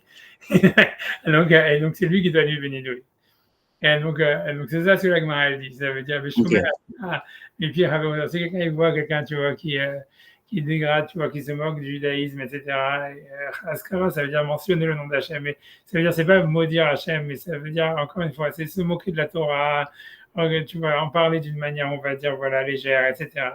Donc, cette personne qui écoute ça, il doit dire à la personne qui a dit ça, qui se moque de la Torah, il doit lui dire, tu es béni de lui. Et si je lui mets cette personne, le spectateur ou l'auditeur, il n'a rien dit, lui-même, il doit être mis en idouille. Ou à ce moment, il est béni de lui, il doit être lui-même béni de lui. Alors, sur ça, il veut dire, Ravenotam, Loshiyemimela, c'est pas parce que la traduction des mots de la Gemara, elle m'a dit celui qui appelle son ami esclave, il doit être bénidouille. Il est bénidouille, il doit être bénidouille. Et donc, Tosfot, il pensait que ça pouvait vouloir dire, la traduction des mots, ça peut vouloir dire en fait que la personne elle-même, elle doit se sentir tellement coupable qu'elle doit elle-même se mettre en idouille. Et d'ailleurs, c'est comme ça que le Rambam, il explique cette Gemara et toutes les Gemaras qui disaient bénidouille, contrairement à Tosfot. Ça veut dire, Tosfot, il pense que de la Gemara d'ici, du fait que la Gemara, je vais expliquer d'abord c'est quoi le diouk. La Gemara, Tosfot, il apprend que du fait qu'on voit que quand la Gemara dit, voilà, si quelqu'un il appelle son ami esclave, il doit être mis bénidouille. Si quelqu'un il appelle mamzer, il doit recevoir des coups de fouet. Et si jamais quelqu'un il appelle rachat, il peut l'attaquer dans sa parnassa. Donc on a l'impression, tu vois, ça soit il est médaillé que les deux premières punitions, de la même manière que le fait de donner des coups de fouet, c'est le bedin qui va donner les coups de fouet. C'est pas le type, la victime qui va prendre l'autre et qui va dire tu m'as appelé rachat, je vais te donner des coups de fouet. Tu vois, c'est le bedin qui doit lui donner des coups de fouet. La même chose, tu vois, quand on dit celui qui amène, qui dit toi tu es un esclave, en fait, celui qui est bénidouille, c'est le bedin qui doit mettre bénidouille. Opposé au fait où tu vois, au dernier cas, où quand quelqu'un appelle quelqu'un un rachat, c'est la victime qui se fait justice. Tu vois. Et l'idée, ça voudrait dire qu'en fait, normalement, c'est parce que la traduction littérale des mots qui sont en idouille, ça voudrait dire que la personne elle-même, elle doit se sentir tellement coupable. Et après avoir dit ça, on imagine quelqu'un qui se serait moqué du judaïsme, il doit lui-même se mettre en idouille. Pas parce que le bedin le met en idouille, mais parce que lui-même, il doit se comporter comme étant bénidouille. Ça veut dire qu'il doit se considérer comme, tu vois, il doit se sentir tellement coupable d'avoir fait ça que maintenant il dit, voilà, je suis comme un nidouille, je compte plus dans un minyan, tout ça, tu vois, nidouille, c'est tout ça, c'est très grave comme truc, tu vois, d'être excommunié, etc. Comme être excommunié, on dit en français, ça veut dire que voilà, il peut pas rester, personne ne doit rester dans son entourage à moins d'une distance de 2 mètres. Ça, quand quelqu'un est bénidouille, il dit tout ça, tu vois, ça veut dire, on n'a pas le droit même de se rapprocher de lui. etc. Donc, l'idée, quand on dit Yé Benidouille, on a l'impression que c'est la personne elle-même qui doit se comporter comme ça. Et c'est comme ça que le Rambam y pense. Le Rambam y pense que c'est pas que uniquement que le Beddin il doit mettre Benidouille, quelqu'un qui a, par exemple, l'idée c'est que quand quelqu'un il va mettre en doute, selon le Rambam par exemple, est-ce que tu veux dire que c'est pas le cas? Il veut dire que si par exemple quelqu'un il met en doute la judaïté de quelqu'un, il dit voilà, toi t'es pas juif, lui-même il doit comme pour avoir fait ça, il doit lui-même tout de suite se considérer comme nidouille. Ça veut dire il doit arrêter de manger avec les gens, ça veut dire se mettre à 2 mètres, à une distance de 2 mètres de tout le monde. Il doit, tu vois, ne parler à personne et si tu veux, voilà, ne plus compter dans un minyan et tout ça, etc. Ça veut dire une réaction que la personne elle doit s'imposer à elle-même avant même que le Beddin il prenne une décision. Et Tosfot il dit que non, tu vois, Tosfot il veut dire que du fait que, c'est ce que Rabbeinu Tam il veut dire, Rabbeinu Tam il veut dire que du fait que la Gemara elle a mis ça à côté du Rash, de celui qui appelle son ami Mamzer, que lui il doit recevoir des coups de fouet, donc c'est le Beddin qui fait ça. Ça veut dire que lui veut dire que c'est pas la personne qui doit s'imposer ça elle-même, c'est le Beddin qui doit le faire. Et si jamais le Beddin, pour une raison ou pour une autre, tu vois, il le fait pas parce qu'il est pas au courant ou parce que le type il a pas porté plainte ou peu importe, etc. Ok, donc c'est pas grave, tu vois. Grosso modo, c'est ce que Tosfot veut dire. Il veut dire la même chose avec le cas de celui qui a, si quelqu'un il s'est moqué du judaïsme et qu'une personne, normalement, elle aurait dû mettre Benidouille, la personne qui s'est moquée du judaïsme, mais lui, il l'a pas fait. Elle dit lui-même, cette personne-là, l'auditeur, il doit lui-même être mis Benidouille, il doit être lui-même en Nidouille. Ça veut pas dire que la personne doit se sentir tellement coupable qu'elle doit se comporter comme s'il était en Nidouille. Ça veut dire, voilà, que compte plus pour un minyan, etc., et qu'il parle plus à personne, il n'a plus le droit de s'approcher de lui, etc. Mais c'est que le Beddin, il doit le faire. Si le Beddin, il l'a pas fait, c'est pas lui de le faire de se l'imposer à lui-même. Ça veut dire, Tosfot, il pense que la punition du nidouille, elle doit pas être self-inflicted, elle doit être décidée par le Beddin. Alors que c'est pas la traduction des mots. Mais Tosfot, il tire ça d'ici du fait que l'Agmara, elle a mis, parce que c'est difficile, parce que Rabbeinu Tam, il dit, Mikan Medagdek Rabbeinu Tam. De là, Rabbeinu Tam, il déduit que la question de d'où il déduit. Tu vois, a priori, c'est pas clair du tout. Moi, je vous dis, a priori, l'explication que moi j'ai dans Tosfot, c'est du fait que l'Agmara, quand elle a parlé, elle a dit, celui qui amène un esclave, qui appelle un esclave, il est bénidouille. Ensuite, deuxième niveau, elle dit, si quelqu'un l'appelle un mamzer, il reçoit des coups de fouet. Et troisième niveau, s'il appelle un rachat, on peut l'attaquer sur sa parnassa. Ça veut dire en fait que de la même manière que la deuxième punition, c'est une punition du Beddin, a priori, la première qui est le nidouille, c'est aussi le Beddin qui l'inflige. Et pas que c'est une personne qui doit se l'infliger à elle-même, tu vois. Et c'est ce que Tosfot veut dire. Et la même chose qu'à chaque fois que la Gemara elle va dire que l'idée générale de Tosfot, c'est dire qu'à chaque fois que la Torah, que la Gemara, elle parle de nidouille, ça veut dire que c'est pas quelque chose qu'on doit s'infliger à soi-même. Ça veut dire non, il ne peut pas s'excommunier lui-même. Il ne doit pas s'excommunier lui-même, selon Tosfot. Et comme je dis, c'est pas le sens de la Gemara, on a l'impression que c'est l'homme qui doit s'excommunier, il doit s'infliger cette punition pour avoir, tu vois, mis en doute la judaïté de quelqu'un d'autre, ou pour avoir, tu vois, ça veut dire, etc. Mais c'est ce que le Rambam il va dire. Lui, le Rambam, quand tu regardes le Rambam dans les lois quand tu ramènes cette halakha, lui dit non, c'est la personne qui doit déjà s'infliger la loi du nidouille, et ensuite le Beddin, il décide si jamais c'est justifié ou pas, et le Beddin, il va que ratifier la loi du nidouille, mais c'est pas l'excommunication, en fait, elle doit être, elle peut être, et elle doit être self-inflicted, selon le Rambam. Et ça veut dire que c'est la personne qui doit, et ensuite le Beddin, il peut annuler ou ne pas annuler, tu vois, mais c'est la personne qui s'inflige ça. Voilà. Parce que moi j'ai ma fille et je vous laisse 2 secondes, j'ai ma fille qui pleure. Ok, voilà. J'espère que c'est clair en tout cas. Voilà. Yeah. Vous voulez continuer? Voilà, bien sûr. Voilà, donc je reprends sur l'exemple. Donc je lis ça. Mikan Medagdek, je lis depuis le début, tu vois. Mikan Medagdek Rabbeinu Tam, donc de là, Rabbeinu Tam, il déduit.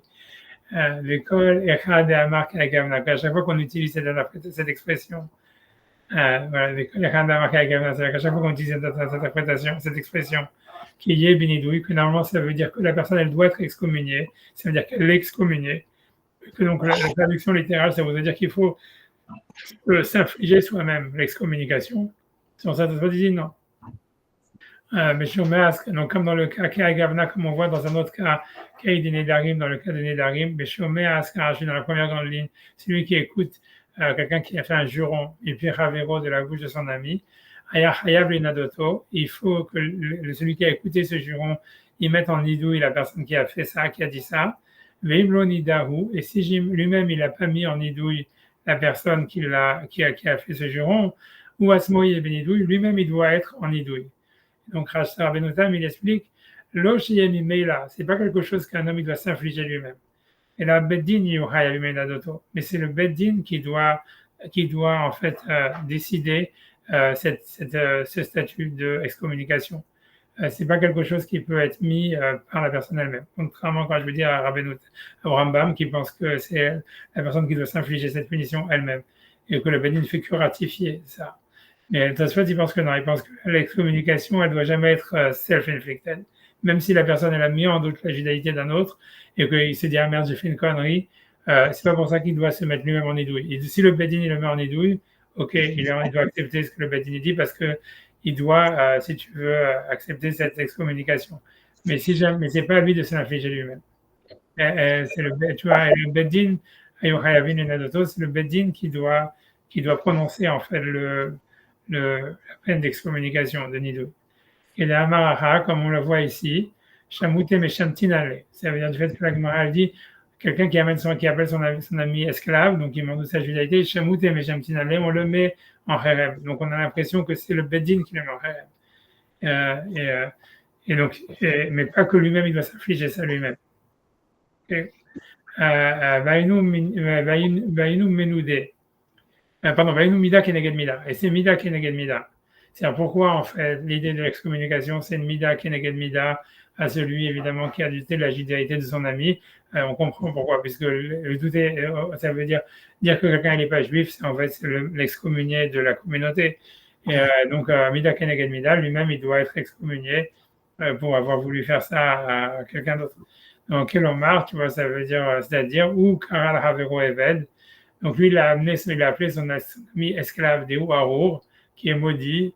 Voilà, donc, parce que dans le Nidou, il n'y a pas le fait que quelqu'un qui est excommunié, il ne fait plus partie d'un minyan, il ne doit plus communiquer avec les autres juifs, il doit s'écarter de 2 mètres de tout le monde. À part ça, il reçoit plein de malédictions du Bédine. Car Megalilin Oto, Baro, ainsi on le maudit. Dainu Nidoui, puisque c'est ça aussi dans le texte du Nidouille, on voit qu'il y a une malédiction. Avec un accord la Havero Mamzer. Donc voilà, donc ça c'est l'idée, tu vois. Donc c'est le Mida Keneged Mida, entre d'appeler quelqu'un esclave ou non juif, tu vois, puisque c'est l'âme d'Afka Haro. C'est l'idée, c'est que si c'est esclave, c'est une malédiction, et non juif, c'est aussi parce qu'en fait, tu veux le sortir de la communauté, donc c'est la personne qui a voulu sortir l'autre de la communauté qui doit elle-même être excommuniée. Il va expliquer pourquoi est-ce que si quelqu'un appelle son ami Mamzer, on lui donne des coups de fouet. Parce qu'il dit que son ami il a transgressé un interdit de la Torah. Ça veut dire, j'imagine, d'avoir des relations avec une femme mariée. Ou bien, j'en sais rien, tu vois, ça veut dire, ouais, parce que le cas de Mamzer, on va dire principal, c'est ça, quoi. Donc ça peut être des cas d'inceste, mais bon, peu importe, en tous les cas, qui va transgresser un interdit. Les Firar Sofeg et Tarbaïm, c'est pour ça que lui, on lui donne mesure 40 coups de fouet. Kedina Ober Kibelav, comme celui qui transgresse un interdit de la Torah. Alors c'est très bizarre parce qu'évidemment, un mamzer, il faut que ce soit plus qu'un lave, quoi. Ça veut dire, ça veut pas dire si quelqu'un, par exemple, on va dire le cas simple d'un lave dans les interdits sexuels, c'est un Cohen qui se met avec une divorcée. Tu vois, l'enfant, il n'est pas mamzer, tu vois, parce que c'est qu'un lave. Tu vois, ou par exemple, tu vois, pour qu'il y ait un mamzer, il faut que ça soit un interdit de peine de mort ou de karet. Donc, tu vois, c'est pas vraiment, c'est parce que toi, tu dis que c'est Mida, Keneged Mida, c'est pas vraiment vrai. Hein. Il faudrait le mettre à mort, normalement. Ça veut dire, puisque, tu vois, ça veut dire, avant quelqu'un de façon qu'une femme mariée, c'est peine de mort. Si quelqu'un, tu vois, il a une relation, pour qu'il y ait un mamzer, il faut que c'est des relations incestueuses graves, quoi. Une relation avec sa fille, avec sa mère, ou des choses comme ça, avec sa sœur. Tu vois, donc ça veut dire, tout ça, c'est carré ou passible de peine de mort. Donc, je veux dire, tu vois, on ne devient pas mamzer parce qu'on a entendu ça interdit de la Torah. Tu vois, c'est vraiment. Ouais. Enfin, c'est un peu une translation de. Évidemment, on va le tuer. On lui translate sur lui. Comme s'il lui avait envoyé un interdit à Mav. Et sur lui, on peut lui appliquer que le Mardot qui est le Derabanan, hein, c'est ça? C'est ça. Le seul truc qu'on peut lui appliquer, c'est finalement le Mako Derabanan. Ouais, c'est sûr qu'on ne va pas le tuer quand même, tu vois, comme tu dis, tu vois. Mais bien que, tu vois, ça veut dire qu'on devrait le tuer, etc. Bien que la Gemara, elle dit, tu vois, qu'en fait, le fait de donner des coups de fouet, c'est aussi presque tuer quelqu'un, quoi. Parce que tu vois. Jusqu'à mort. En plus, le Mardot, on peut le donner jusqu'à mort, non? Ouais, c'est ça. Makan Mardot, on peut le donner jusqu'à la mort, c'est vrai. C'est vrai. Donc, tu vois, ok, donc ça serait ça la réponse, tu vois. Ça veut dire, ok, c'est pas parce que c'est un là vraiment, mais c'est vrai que le langage de ça veut dire qu'il a transgressé un interdit négatif de la Torah, c'est pas vraiment ça le truc, quoi. C'est qu'en fait, il a soupçonné son ami d'avoir plutôt, d'avoir une peine de mort. Parce que tu dis, toi, ça aurait été mieux que ça soit toi. Ça veut dire, comme lui, il a soupçonné son ami d'avoir transgressé un interdit où il y a une peine de mort, donc on lui donne des coups de fouet qui peuvent aller jusqu'à la peine de mort, quoi. Mais ça, on l'apprend. On est d'accord que tout ça, tout ce Mida Keneged Mida, on n'apprend aucun verset. Hein. Si, non, mais là, il y a plein de sources, mais c'est sur ça. Non, par rapport à ce sujet-là. Non, c'est un truc général dans la Torah, tu vois, parce qu'on l'apprend on l'apprend de Shimshon, on l'apprend de. Elle m'a donné 50 000 sources sur ça. Shimshon, il a suivi ses yeux, c'est pour ça que les Philistins, ils ont crevé ses yeux. Bah, tu vois, c'est toute la Mishnah, tu vois, si on peut regarder, si on va faire cette Mishnah, c'est Kedai. Je sais pas si vous connaissez pas cette Mishnah, 2 secondes. C'est toute une Gemara dans ce tas, tu vois. Toute la Gemara de Mida Keneged Mida, je vais essayer dans 2 secondes. Moi, je sais pas, à chaque fois, je me dis que l'histoire de Shimshon, elle est liée avec Gaza. Parce que toute son histoire, elle est arrivée à Gaza. Et je me dis, c'est sûr qu'il y a un truc. Ah, je savais pas que c'était passé à Gaza. Et tout ça, tu vois bien, parce que c'est lui qui a pris les portes de Gaza. C'est toute son histoire. Toute son histoire, elle est basée, en fait, avec Gaza. Et même, tu vois, avec toutes les histoires, même Dalila, elle venait de Gaza. C'est toute son histoire. C'est tout le combat de Shimshon, c'est avec les gens de Gaza. Toujours. Tu vois, ma mère, elle avait toujours eu peur elle était toujours surprise que personne n'avait jamais parlé de Shimshon en tant que suicide, que nous on dit on n'est pas comme eux, mais que Shimshon, Shimshon, c'était le premier à avoir fait un suicide attaque, quoi. Ouais. Ouais, non, c'est possible. Tu vois. Elle était très, très inquiète qu'un jour il y ait quelqu'un qui commence à sortir ça. Je sais pas. C'est vrai, tu vois, mais ça veut dire, ouais, mais c'est sûr. Le souterrain aussi, par rapport à Shimshon et Gaza. Il y a quoi? Non, sur le souterrain par rapport au lien avec Gaza, c'est frappant. C'est que moi, il se retrouve Khatouf dans le souterrain. Lui-même, exactement. Lui-même, il a été capturé, on lui a crevé les yeux, tout ça. Tu vois, il y a plein de points communs, plein de choses. Et tu vois, il y a marqué déjà dans les Midrashim, il y a marqué que Shimshon, tu vois, parce que quand Shimshon, il détruit le temple là-bas de Gaza et que tout s'effondre, il dit que je puisse me venger d'un de mes yeux. Tu vois, il y a Nakma, Miyad, Miyad, Enai, et Michad Me'enai. Et l'Agma demande, mais pourquoi il dit un seul de ses yeux? L'Agma dit, oui, parce que le deuxième œil, il a gardé pour le Mashiach. Et l'Agma dit, en fait, tu vois que ça veut dire que si tu veux qu'avant que le Mashiach il vienne, il y aura d'abord Shimshon, il va se révéler, ça va être le général de l'armée du Mashiach, et que lui, il va faire, tu vois, il va refaire la guerre à Gaza. Tu vois, c'est un des Midrashim qui parle de ça. Maintenant, tu vois, je ne sais pas qui c'est le général. Je ne sais pas qui c'est le truc. Mais en tout cas, c'est pour venir sur l'histoire de Shimshon, de Mida Keneged Mida. Tu vois, moi, elle apprend l'histoire de Mida Keneged Mida de Shimshon. Tu vois, marqué Shimshon ala Hacharenav, puisque Shimshon, en réalité, il s'est marié avec une femme non juive et c'est comme ça que ça a commencé toutes ces histoires. Ouais, Dalila. Ouais. Non, c'est pas Dalila, la première déjà. Tu vois, lui, il a eu plusieurs femmes non juives, mais la première avec laquelle il s'est marié, parce qu'il a dit. C'est pour ça que à la fin, les Philistins, ils ont crevé ses yeux. Parce que le verset dit, les Philistins, ils l'ont pris et ils lui ont crevé les yeux. Shalom, tu vois, après, il m'a dit plein d'autres exemples. Shalom, Nidgar, Bissaro. Shalom, que lui, il avait des très beaux cheveux. Il a marqué que donc il était nazi, donc il était orgueilleux de ses cheveux. Les Féran Nitla Bissaro. C'est pour ça que quand il est mort, en fait, ses cheveux, ils ont été pris dans un arbre. Il s'est retrouvé pendu par les cheveux. Tu vois, les filles chez Baal et Serpilak chez la vie, et puisqu'il a eu dit les relations avec les 10 femmes de son père, c'est pour ça qu'on lui a envoyé 11 lances, et il a été crevé par 11 lances, parce qu'il marquait souvent à Sarah Nashim Nosek les Yoav, donc comme si lui, en fait, en ayant des relations, il a transpercé les femmes, il a transpercé le corps de son père, tu vois, puisque c'était une manière, tu vois, de le souiller, etc. Donc lui aussi, on lui a transcrit Mida Keneged Mida, quoi. Mais toute l'histoire, ce que je veux dire, c'est que toute l'histoire de Mida Keneged Mida, tu vois, ça veut dire, je pense, tu vois, que l'Agma, tu vois, l'Agma dit la même chose avec Mida Keneged Mida sur les mitzvot, c'est une Mishnah, Kaninan Tova, Myriam Tina le Moshe Shaharad, Myriam, elle a attendu Moshe sur le Nil, chez Neymar Baptiste pour savoir qu'il allait le panier, il allait le recueillir. Et faire des takvoula Israël Shibatim Baïdbar, c'est pour ça que les Juifs ils l'ont attendu pendant 16 jours dans le désert.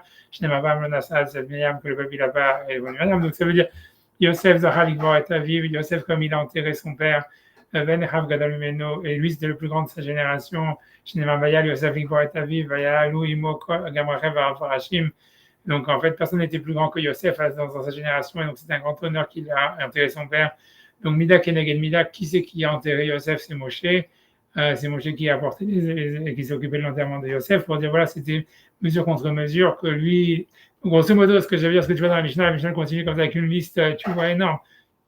C'est-à-dire que le Mida Keneged Mida, c'est, tu vois, c'est un truc général dans toute la Torah, quoi, que c'est pas, il n'y a pas une seule source, tu vois. Ça, c'est la Mishnah, elle va continuer à amener 50 milliards d'exemples dans la Torah où en fait tout est mesure contre mesure, quoi.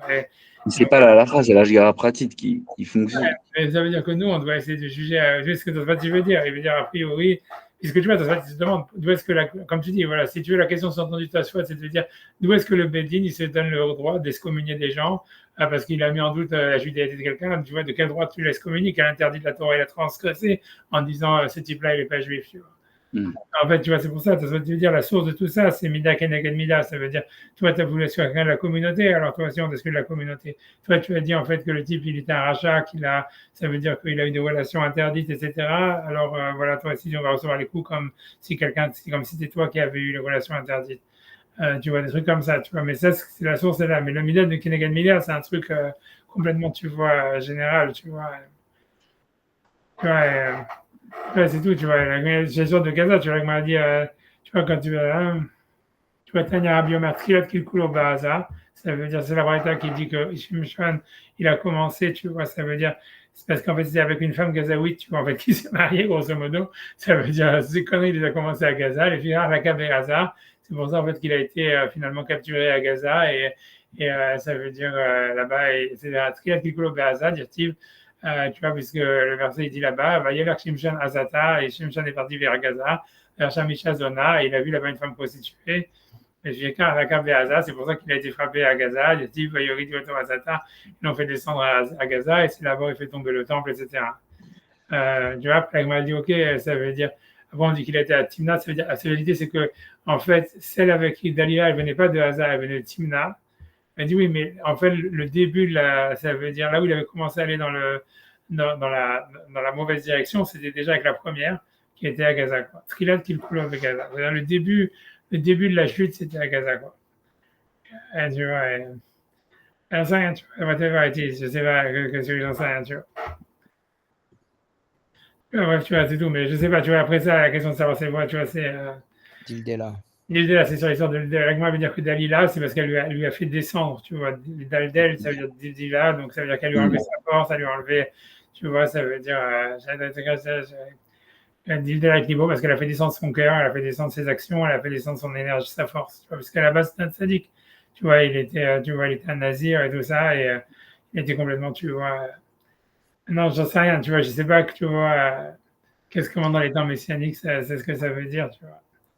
Mais qu'est-ce que c'est le choka de Shimshon d'aller avec des femmes non juives? C'est très bizarre. Hein. C'est parce que l'agma, elle dit que, tu vois, c'est ça la question, tu vois, c'est quand tu regardes tu vois, dans le Passouk, tu vois, c'est ça la question, c'est que, comme l'agma, elle dit exactement sur Gaza en disant oui, mais ça veut déjà commencer avant, etc., c'est que, tu vois, si tu veux pas voir, si on peut cliquer sur le Passouk, parce que tu vois, le Passouk là-bas, il dit, tu vois, bon, ça c'est quand il est, tu vois, ça c'est quand il est capturé, etc., mais si tu vois tout au début, quand mais ça, tu vois, il faut remonter, tu vois, dans le Passouk d'avant, là.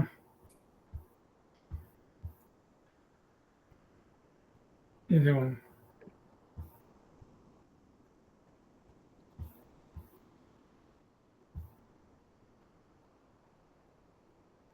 C'est bon, c'est bon.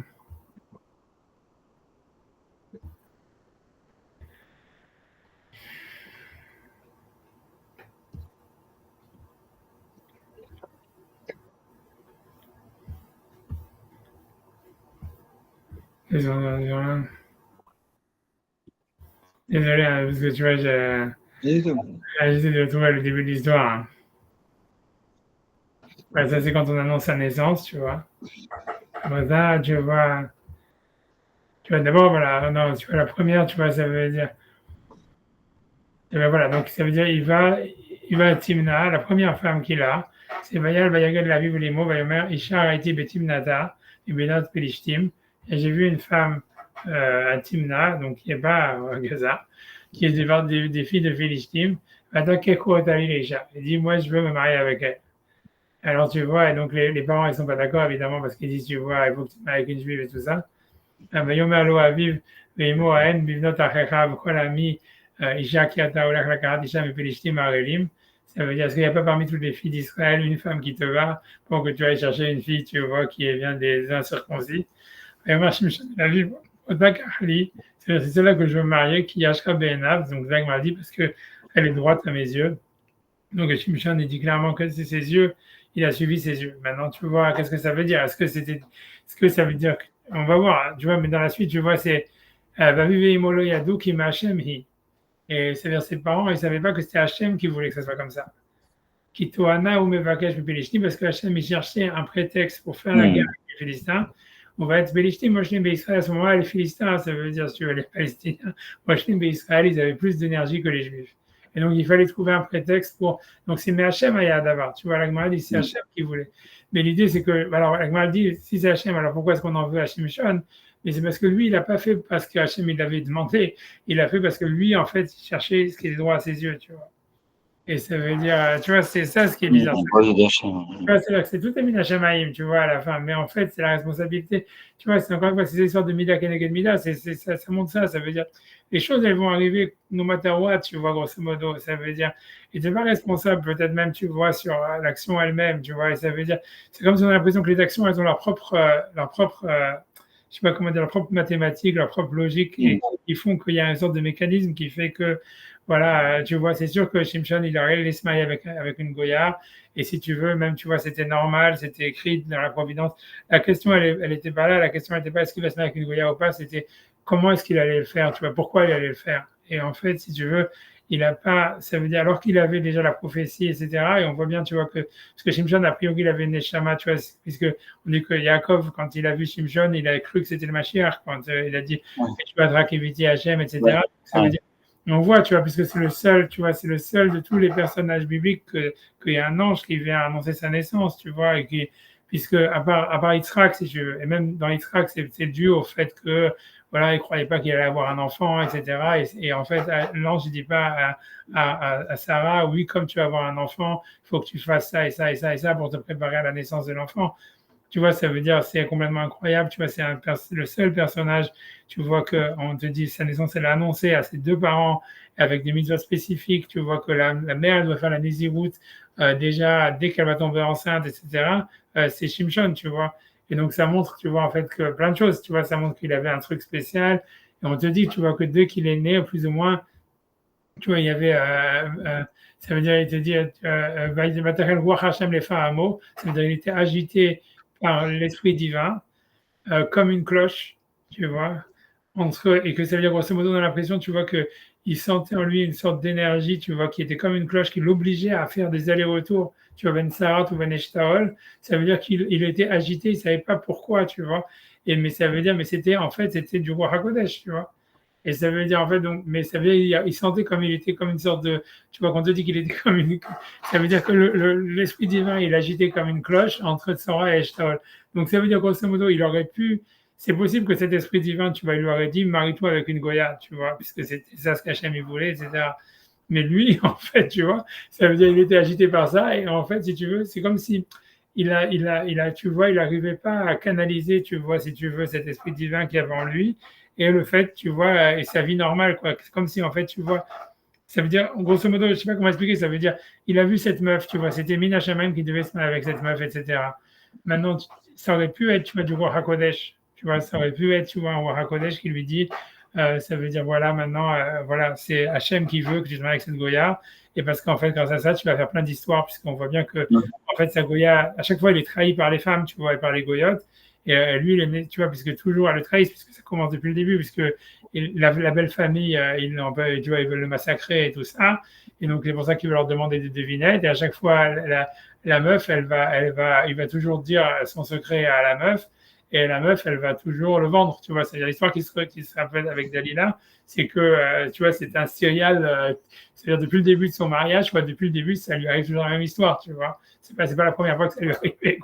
Tu vois. Mais ça veut dire qu'à chaque fois, ça s'était bien terminé pour lui. Ça veut dire que l'idée, c'est que c'était tout ça, c'était Mina Shamaim, que Hachem, il faisait en fait, il faisait confiance à des gens auxquels il n'aurait pas dû, et qu'en fait de ça, tu vois, il se retrouve trahi, mais finalement, il a été habité, tu vois, d'une énergie qui faisait qu'il prenait une vengeance, et tout ce qu'Hachem voulait, c'était amener la vengeance sur l'égoïsme. Donc lui, c'est ce qu'il faisait, tu vois, c'est-à-dire, voilà, quand tu regardes l'histoire avec ses belles familles, s'ils lui disent, tu vois, voilà, il se moque de lui, il leur fait une devinette, il dit le secret de la devinette à sa meuf évidemment, elle le trahit, elle dit le secret à tout le monde.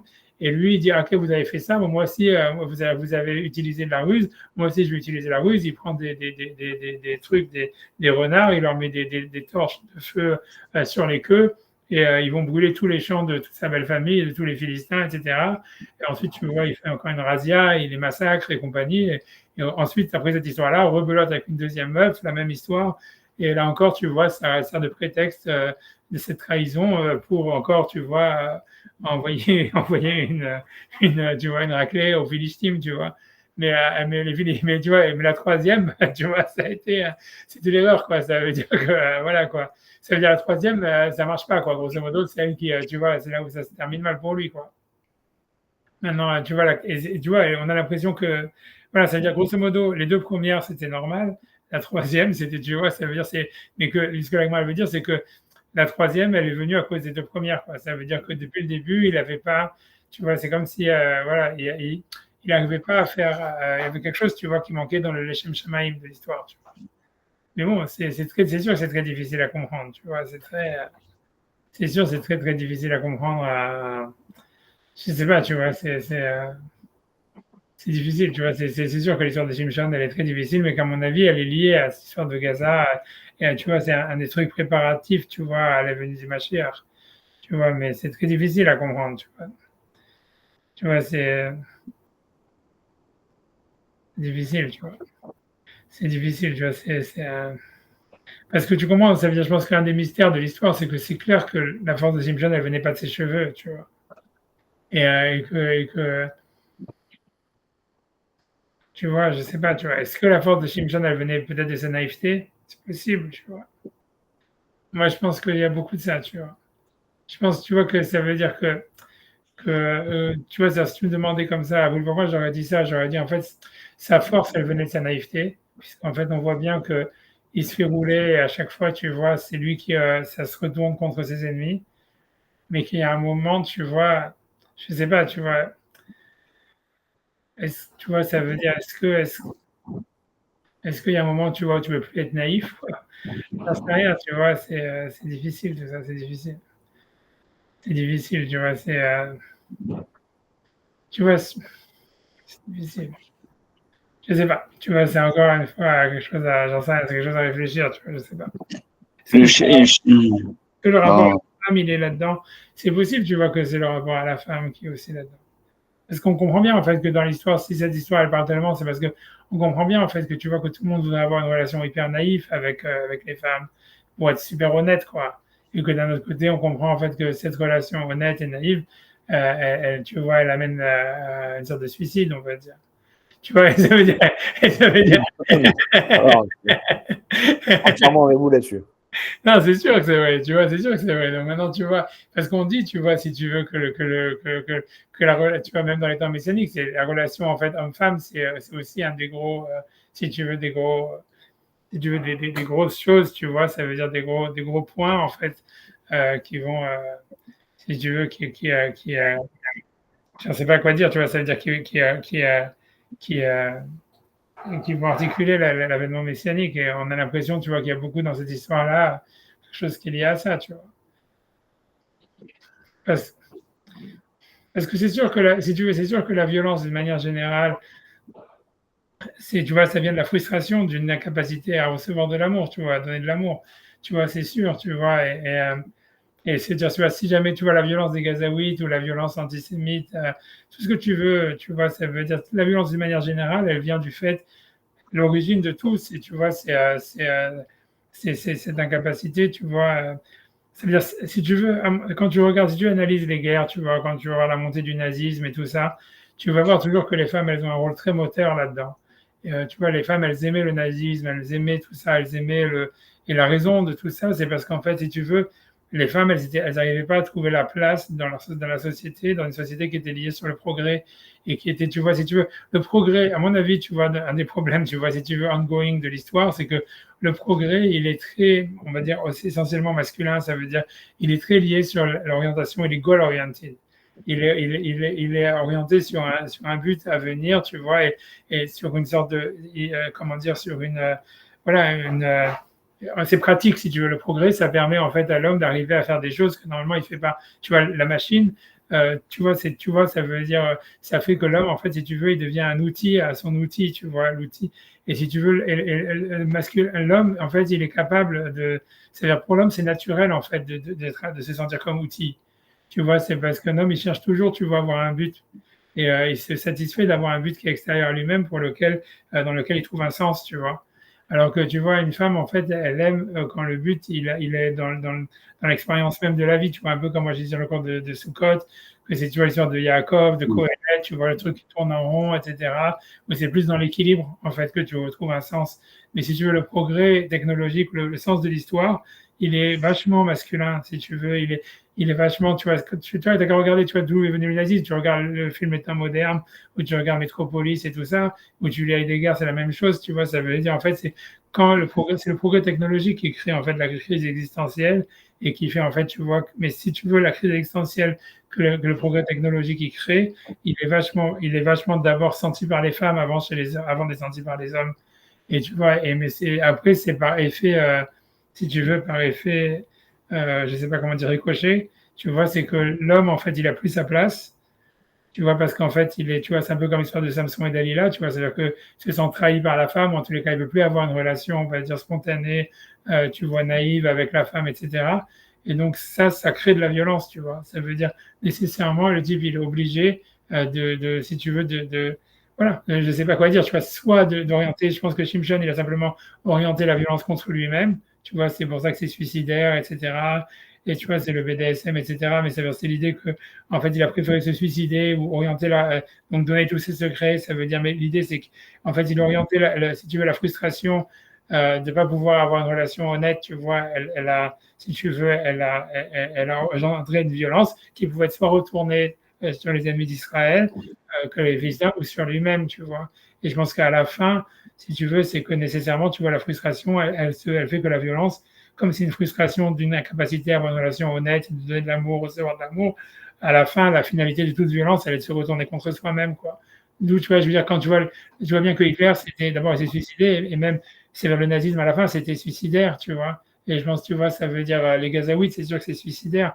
C'est-à-dire, à la fin, tu vois, ça veut dire, toute cette violence, toutes ces guerres, c'est comme il dit, tu vois, c'est de plus en plus obvious, tu vois, ça veut dire, s'il y a une troisième guerre mondiale, c'est sûr qu'elle est suicidaire, ça veut dire, voilà, il n'y a pas d'issue possible positive, tu vois, on voit bien, tu vois. Mais voilà, je pense que c'est, en tout cas, je pense que c'est une idée à creuser, tu vois, dans l'histoire de Shimshon, avec Dalila et tout ça, je pense tu vois, il y a beaucoup là-dedans, tu vois, et je sais pas, tu vois, comment on pourrait sortir de ça, tu vois, ça veut dire, parce que tu vois, en fait, c'est sûr que, je pense que tu vois, tout le secret, tu vois, en fait, voilà, je sais pas, tu vois, tu vois, c'est tout, en fait, tu vois, je sais pas, tu vois, à quel point, tu vois, on va dire, je sais pas, tu vois, comment est-ce qu'on pourrait sortir de ça. Mais si tu regardes Shimshon, il est décrit dans la Torah comme étant hyper honnête, tu vois, parce qu'on voit bien que, tu vois, ça veut dire, la raison pour laquelle, en fait, parce que quand la Gemara demande, mais d'où est-ce qu'il avait cette force, tu vois, miraculeuse? Et la Gemara dit, en fait, ça venait de son honnêteté.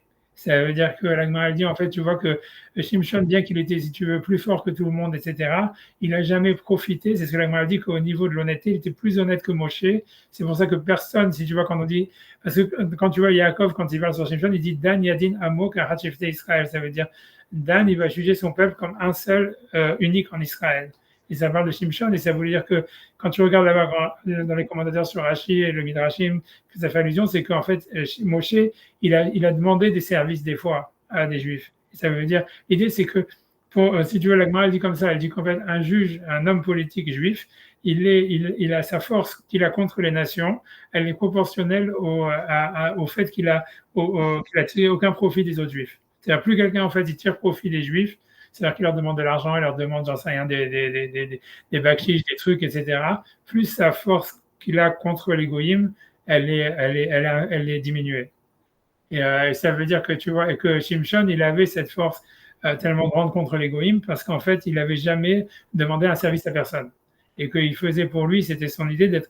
C'est pour ça qu'il est comparé au soleil. Ça veut dire que le soleil, ça veut dire c'est l'indépendance. C'est le fait d'être complètement, tu vois, de vouloir recevoir de personne, que donner et pas recevoir, tu vois.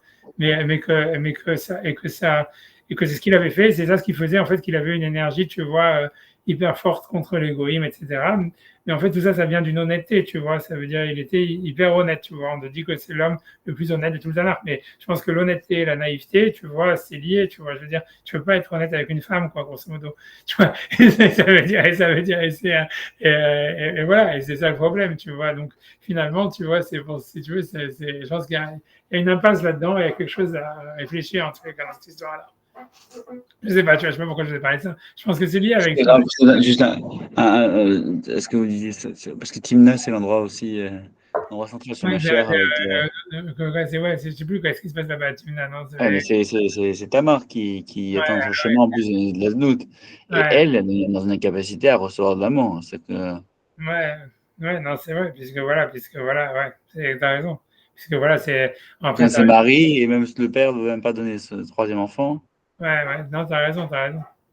Et on croirait que c'est elle la solution. Que... Et en plus aussi, parce qu'on dit qu'elle est Kénaanite, tu vois aussi, puisque Ish Adulamish, Kénaani, ou je sais pas. Non, elle n'est pas. Ouais, tu vois, la Gemara dit que c'est vraiment Kénaani, etc. Elle est de la fille de Shem, de Ever. Ouais, c'est le Midrash qui dit ça, Kénaani, etc., que tu vois, c'est pas vraiment Kénaani, mais dans le Passouk, c'est marqué qu'elle était Kénaanite, tu vois. Mais brave, enfin, ok, parce que je croyais que c'était la femme que Yehuda avait pris pour lui, qui était Kénaanite. Je sais pas, tu vois, non, parce que je crois que Tamar, c'est la fille de Shua, qui était Kénaanite, tu vois. Selon Rashi ramène que Tamar, c'est la fille de. Ouais, parce que Rashi parle de tout ça, parce que le Midrash, il ne veut pas dire que comment est-ce qu'il a marié sa femme à une non-juive et tout ça. Mais dans le sens littéral, tu vois, c'est sûr que c'est la Torah d'Afka, elle met d'Afka l'accent de dire qu'elle n'était pas juive, tu vois. Mais tu vois, je pense encore, il y a tout ça, tu vois, il y a, comme tu dis, c'est une incapacité, tu vois, peut-être, tu vois, que c'est lié à ça, je sais pas. Mais en tout cas, c'est sûr que tu as raison qu'avec l'histoire des Timna, tu as raison, c'est l'opposé de Shimshon, tu vois, c'est la femme qui veut donner de l'amour et qu'en fait, tu vois, personne ne veut lui en donner, quoi. Et c'est la même chose avec qu'elle n'est pas honnête. Ouais. La solution pour amener le Mashiach, c'est le malhonnêteté. Ouais, c'est ça, puisqu'elle se transforme en ruse. Et tout ça, ouais, voilà, tu vois. Mais tout ça, j'en sais rien, tu vois, je sais pas si c'est, tu vois, si c'est t'as raison, tout ça, mais c'est sûr que tu vois, ouais. Mais je pense, tu vois, je pense que tout ça, je sais pas. I don't know, tu vois, est-ce que c'est ça, là? J'en sais rien, je sais. I don't know, tu vois. Comme tu vois, c'est comme on dit, tu vois, dans le cœur que j'ai dit dans Soukot, tu vois, qu'on avait mis une Mechitza, même s'il n'y avait pas d'Yetzerara, etc., et qu'on a l'impression, je sais pas, tu vois, c'est un peu comme si, en fait, tu vois, ça voudrait dire, en fait, que c'est ce que Lacan disait, hein, que, tu vois, que les hommes et les femmes, ils doivent avoir le moins de relations possible parce qu'ils sont toxiques, mais ils sont essentiellement toxiques l'un pour l'autre. C'est ce que Lacan, disait. Tu vois, et Lacan, il disait, il n'y a rien de plus toxique pour un homme qu'une femme, il n'y a rien de plus toxique pour une femme qu'un homme. Et lui, en fait, il est arrivé à la conclusion, en fait, que tu vois, il fallait réduire la relation au maximum. Tu vois, peut-être c'est ça le sens, je sais pas, tu vois. Et tu vois, mais j'arrive pas à avoir une vision tellement négative, tu vois. Mais c'est sûr qu'a priori, c'est quand tu dis le texte, tu vois, je sais pas. Tu vois. Entre Yehuda et Tamar, entre Yehuda et Shimshon, c'est entre Yudke Vavke et Din, non, c'est un peu ça, c'est que. C'est possible, c'est Elohim. Que Shimshon, il a un rapport au Din, hein, c'est qu'au Din, il est émet, il est naïf, alors que elle. C'est pas que dans le passage, tu vois, Dan Yadin Amo, Israël, tu vois, lui vient de Dan, et le passage qui dit de Yaakov, qui dit sur lui, qui pensait que c'était Mashiach, c'est marqué Dan Yadin Amo, Israël. Dan jugera son peuple comme un dans la tribu d'Israël, donc ça veut dire comme Hachem, tu vois, l'image d'Hachem, etc. Mais comme dit, c'est dans le Din, tu vois. Alors que c'est sûr que voilà, que Yehuda et tout ça, c'est plus dans la Oda et tout ça, et machin, voilà. C'est sûr que. Je suis désolé, je vais devoir y aller. Moi aussi, parce que moi aussi, j'ai une Chavruta, etc. Waouh, vous enchaînez, bravo. J'enchaîne, j'en sais rien. Non. Après ça, je suis l'autre.